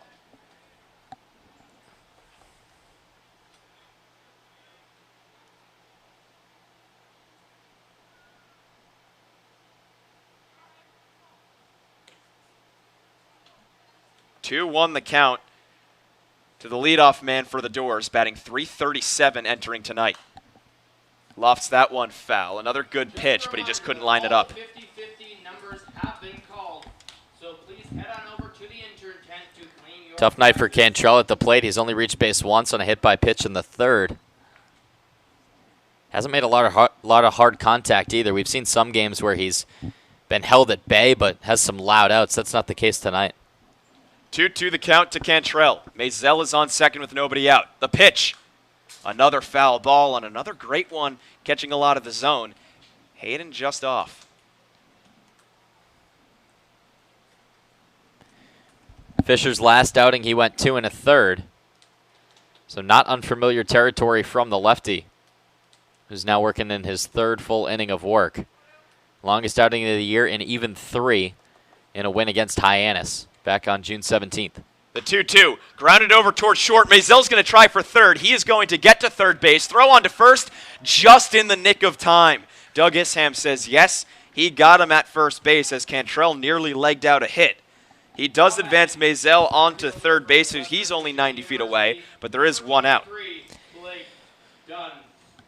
Originally, when I saw that ground ball to the left side, I thought that Workman was going to go back to Hardman at third to get Masel, But remember, he made that same play in the 8th inning when Zach Deloach took third, and he was able to reach safely. Slid in, and the ball squeaked out. Yeah, so smart by Workman to not try for third. I had a feeling he might, but he probably remembered that as well and decided not to. Scott Landers, the pitching coach, is going to have a meeting of the minds on the mound for Brewster before they approach Blake Dunn. I mean, keep in mind, even if Dunn gets out right here, you still got the heart of the order coming up to the plate. So got to be wary of Zach Deloach at the plate at all. Oh, yeah. Especially when when he represents the potential tying run, as long as, Masel scores or stays on. Tyler Fallis is getting loose in the Brewster bullpen right now. And he came in that 12-7 thrashing back about 10 days ago, and he got slapped around a little bit. An inning of work, 3 earned runs. Be interesting to see if he comes out, how he would respond on the same field against the same team in an even bigger situation. First pitch to Blake Dunn taken outside. Dunn so far, season versus Brewster, he's 1 for 6. Was 0 for 3 on that 12-7 win for the Doors. Had an RBI thanks to a walk. Watches that one miss low. Then his last time out against the Whitecaps went 1 for 3. A walk and 2 Ks. Hasn't had an RBI since July 5th against Chatham. The 1-0. Just off of it and fouls it back. Pardon me, 2-1 now the count to Blake Dunn after the first 2 pitches missed low.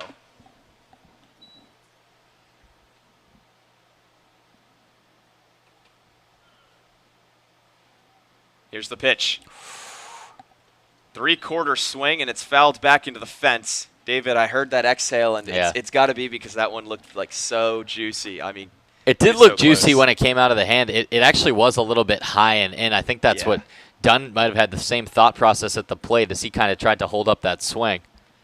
Handcuffed him a little bit, and now it's 2-2. The pitch from Fisher. Ground ball towards the left side. This should score a run. Play is going to be at first base. They get Dunn out at first, but he does get an RBI as Masel comes around to score. Score is now 4-3 in favor of Brewster, but there are 2 outs and nobody on base. Now batting, the right fielder from Texas A&M, number 9. So this is the at-bat of the game. Obviously, 2 outs, bottom of the 10th, a 1-run ball game. Deloach took Fisher, this same pitcher, deep his last time up. A long fly ball out into right center field that went off the bottom of the wall. He thought it was gone, flipped the bat. But now he's got to do some work to keep this game going. Swings at the first pitch, and he taps it over towards second. Castanon fields it on a couple of hops. Throw on to first in plenty of time for out number 3. Falmouth's best player couldn't be the hero tonight as they dropped this ball game through 10 innings by a score of 4-3. It was a pitcher's duel through and through throughout pretty much the entirety of the ball game. But Brewster comes out on top thanks to just a couple of mistakes by Thomas Gerard. He missed the strike zone, and it came back and burned the Doors. Yeah, 3 innings of work for Gerard, his longest outing of the summer, and the one in which he struggled the most. 1 hit and 2 earned runs. That means that you're putting on runners another way, and it was the walks. 4 of them. That was twice the total of all 3 other Falmouth pitchers tonight. 4 walks to Worcester's 1. Weatherly had none, and Majinski had 1. So a really tough outing for Gerard as he comes in to close and ends up getting some extended relief and gets kind of slapped around a little bit.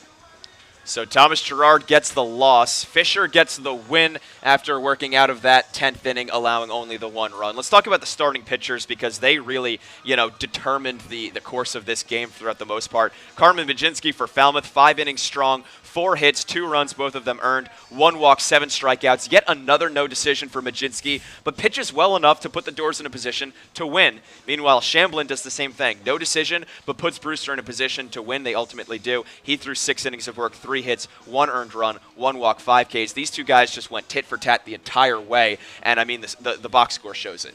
Yeah, Majinski had a great outing, and those runs that he gave up were not on hard hit balls like last time. He gave up a 2-run bomb his last time out against Harwich. Tonight, it was bunt singles that got through the gap just barely. A bloop single to left field, and then he hits a couple batters. That was really the tale of Majinski's night. He strikes out another 7. And Shamblin was great. I mean, he was a little wild here and there. I didn't think his stuff was really that overpowering, but he was able to put the doors down in order, limit consecutive hits, right? Even when Falmouth was getting on base, he was making sure that he was getting out of those jams, allows just the one earned run in his best outing of the summer. So Falmouth, in back-to-back games at Gov Fuller Field, go to extra innings. They go all 10. First one, they got a walk-off home run. This time, they lose by 1. 3-2 win over Harwich last week. 4-3 loss to Brewster this week. I mean, it seems like Falmouth's never out of a game, save for some of those blowouts on the road trip. Sure. They are a very competitive ball club with just about everybody. No question about it, and they moved to 13-11-1. They're pretty firmly cemented in that third spot in the West right now, but we highlighted on it a little bit earlier, some dates against Wareham and Katuitt this week. A chance if they take 2 or 3 of those against the Gatemen, they could move up to first. Unfortunately for Falmouth, Wareham and Katuitt just keep winning ball games. Seems like whenever Falmouth wins, those two teams win also. Whenever Falmouth loses, one of those two wins as well. Wareham at 33 points now, Katuitt at 30, Falmouth sitting at 27. The Whitecaps improved to 500 as they're still in a playoff spot in the East. Both these teams pretty evenly matched, and Falmouth will be back out at YD. Their final time at Red Wilson Field to play the Yarmouth Dennis Red Sox. That first pitch coming up at 5 p.m. Be sure to tune in to the pregame show at 4:50 right here on YouTube Live. So that'll do it here in Falmouth, Massachusetts. The Doors drop this one to the Whitecaps by a score of 4-3 in 10 innings. For my broadcast partner, David Korzanowski, for my producer, Tony Bianco, our sideline reporter, Katie Florio, I'm Daniel LaRose saying so long from the Gov. 4-3 your final. We'll be back in action tomorrow at YD.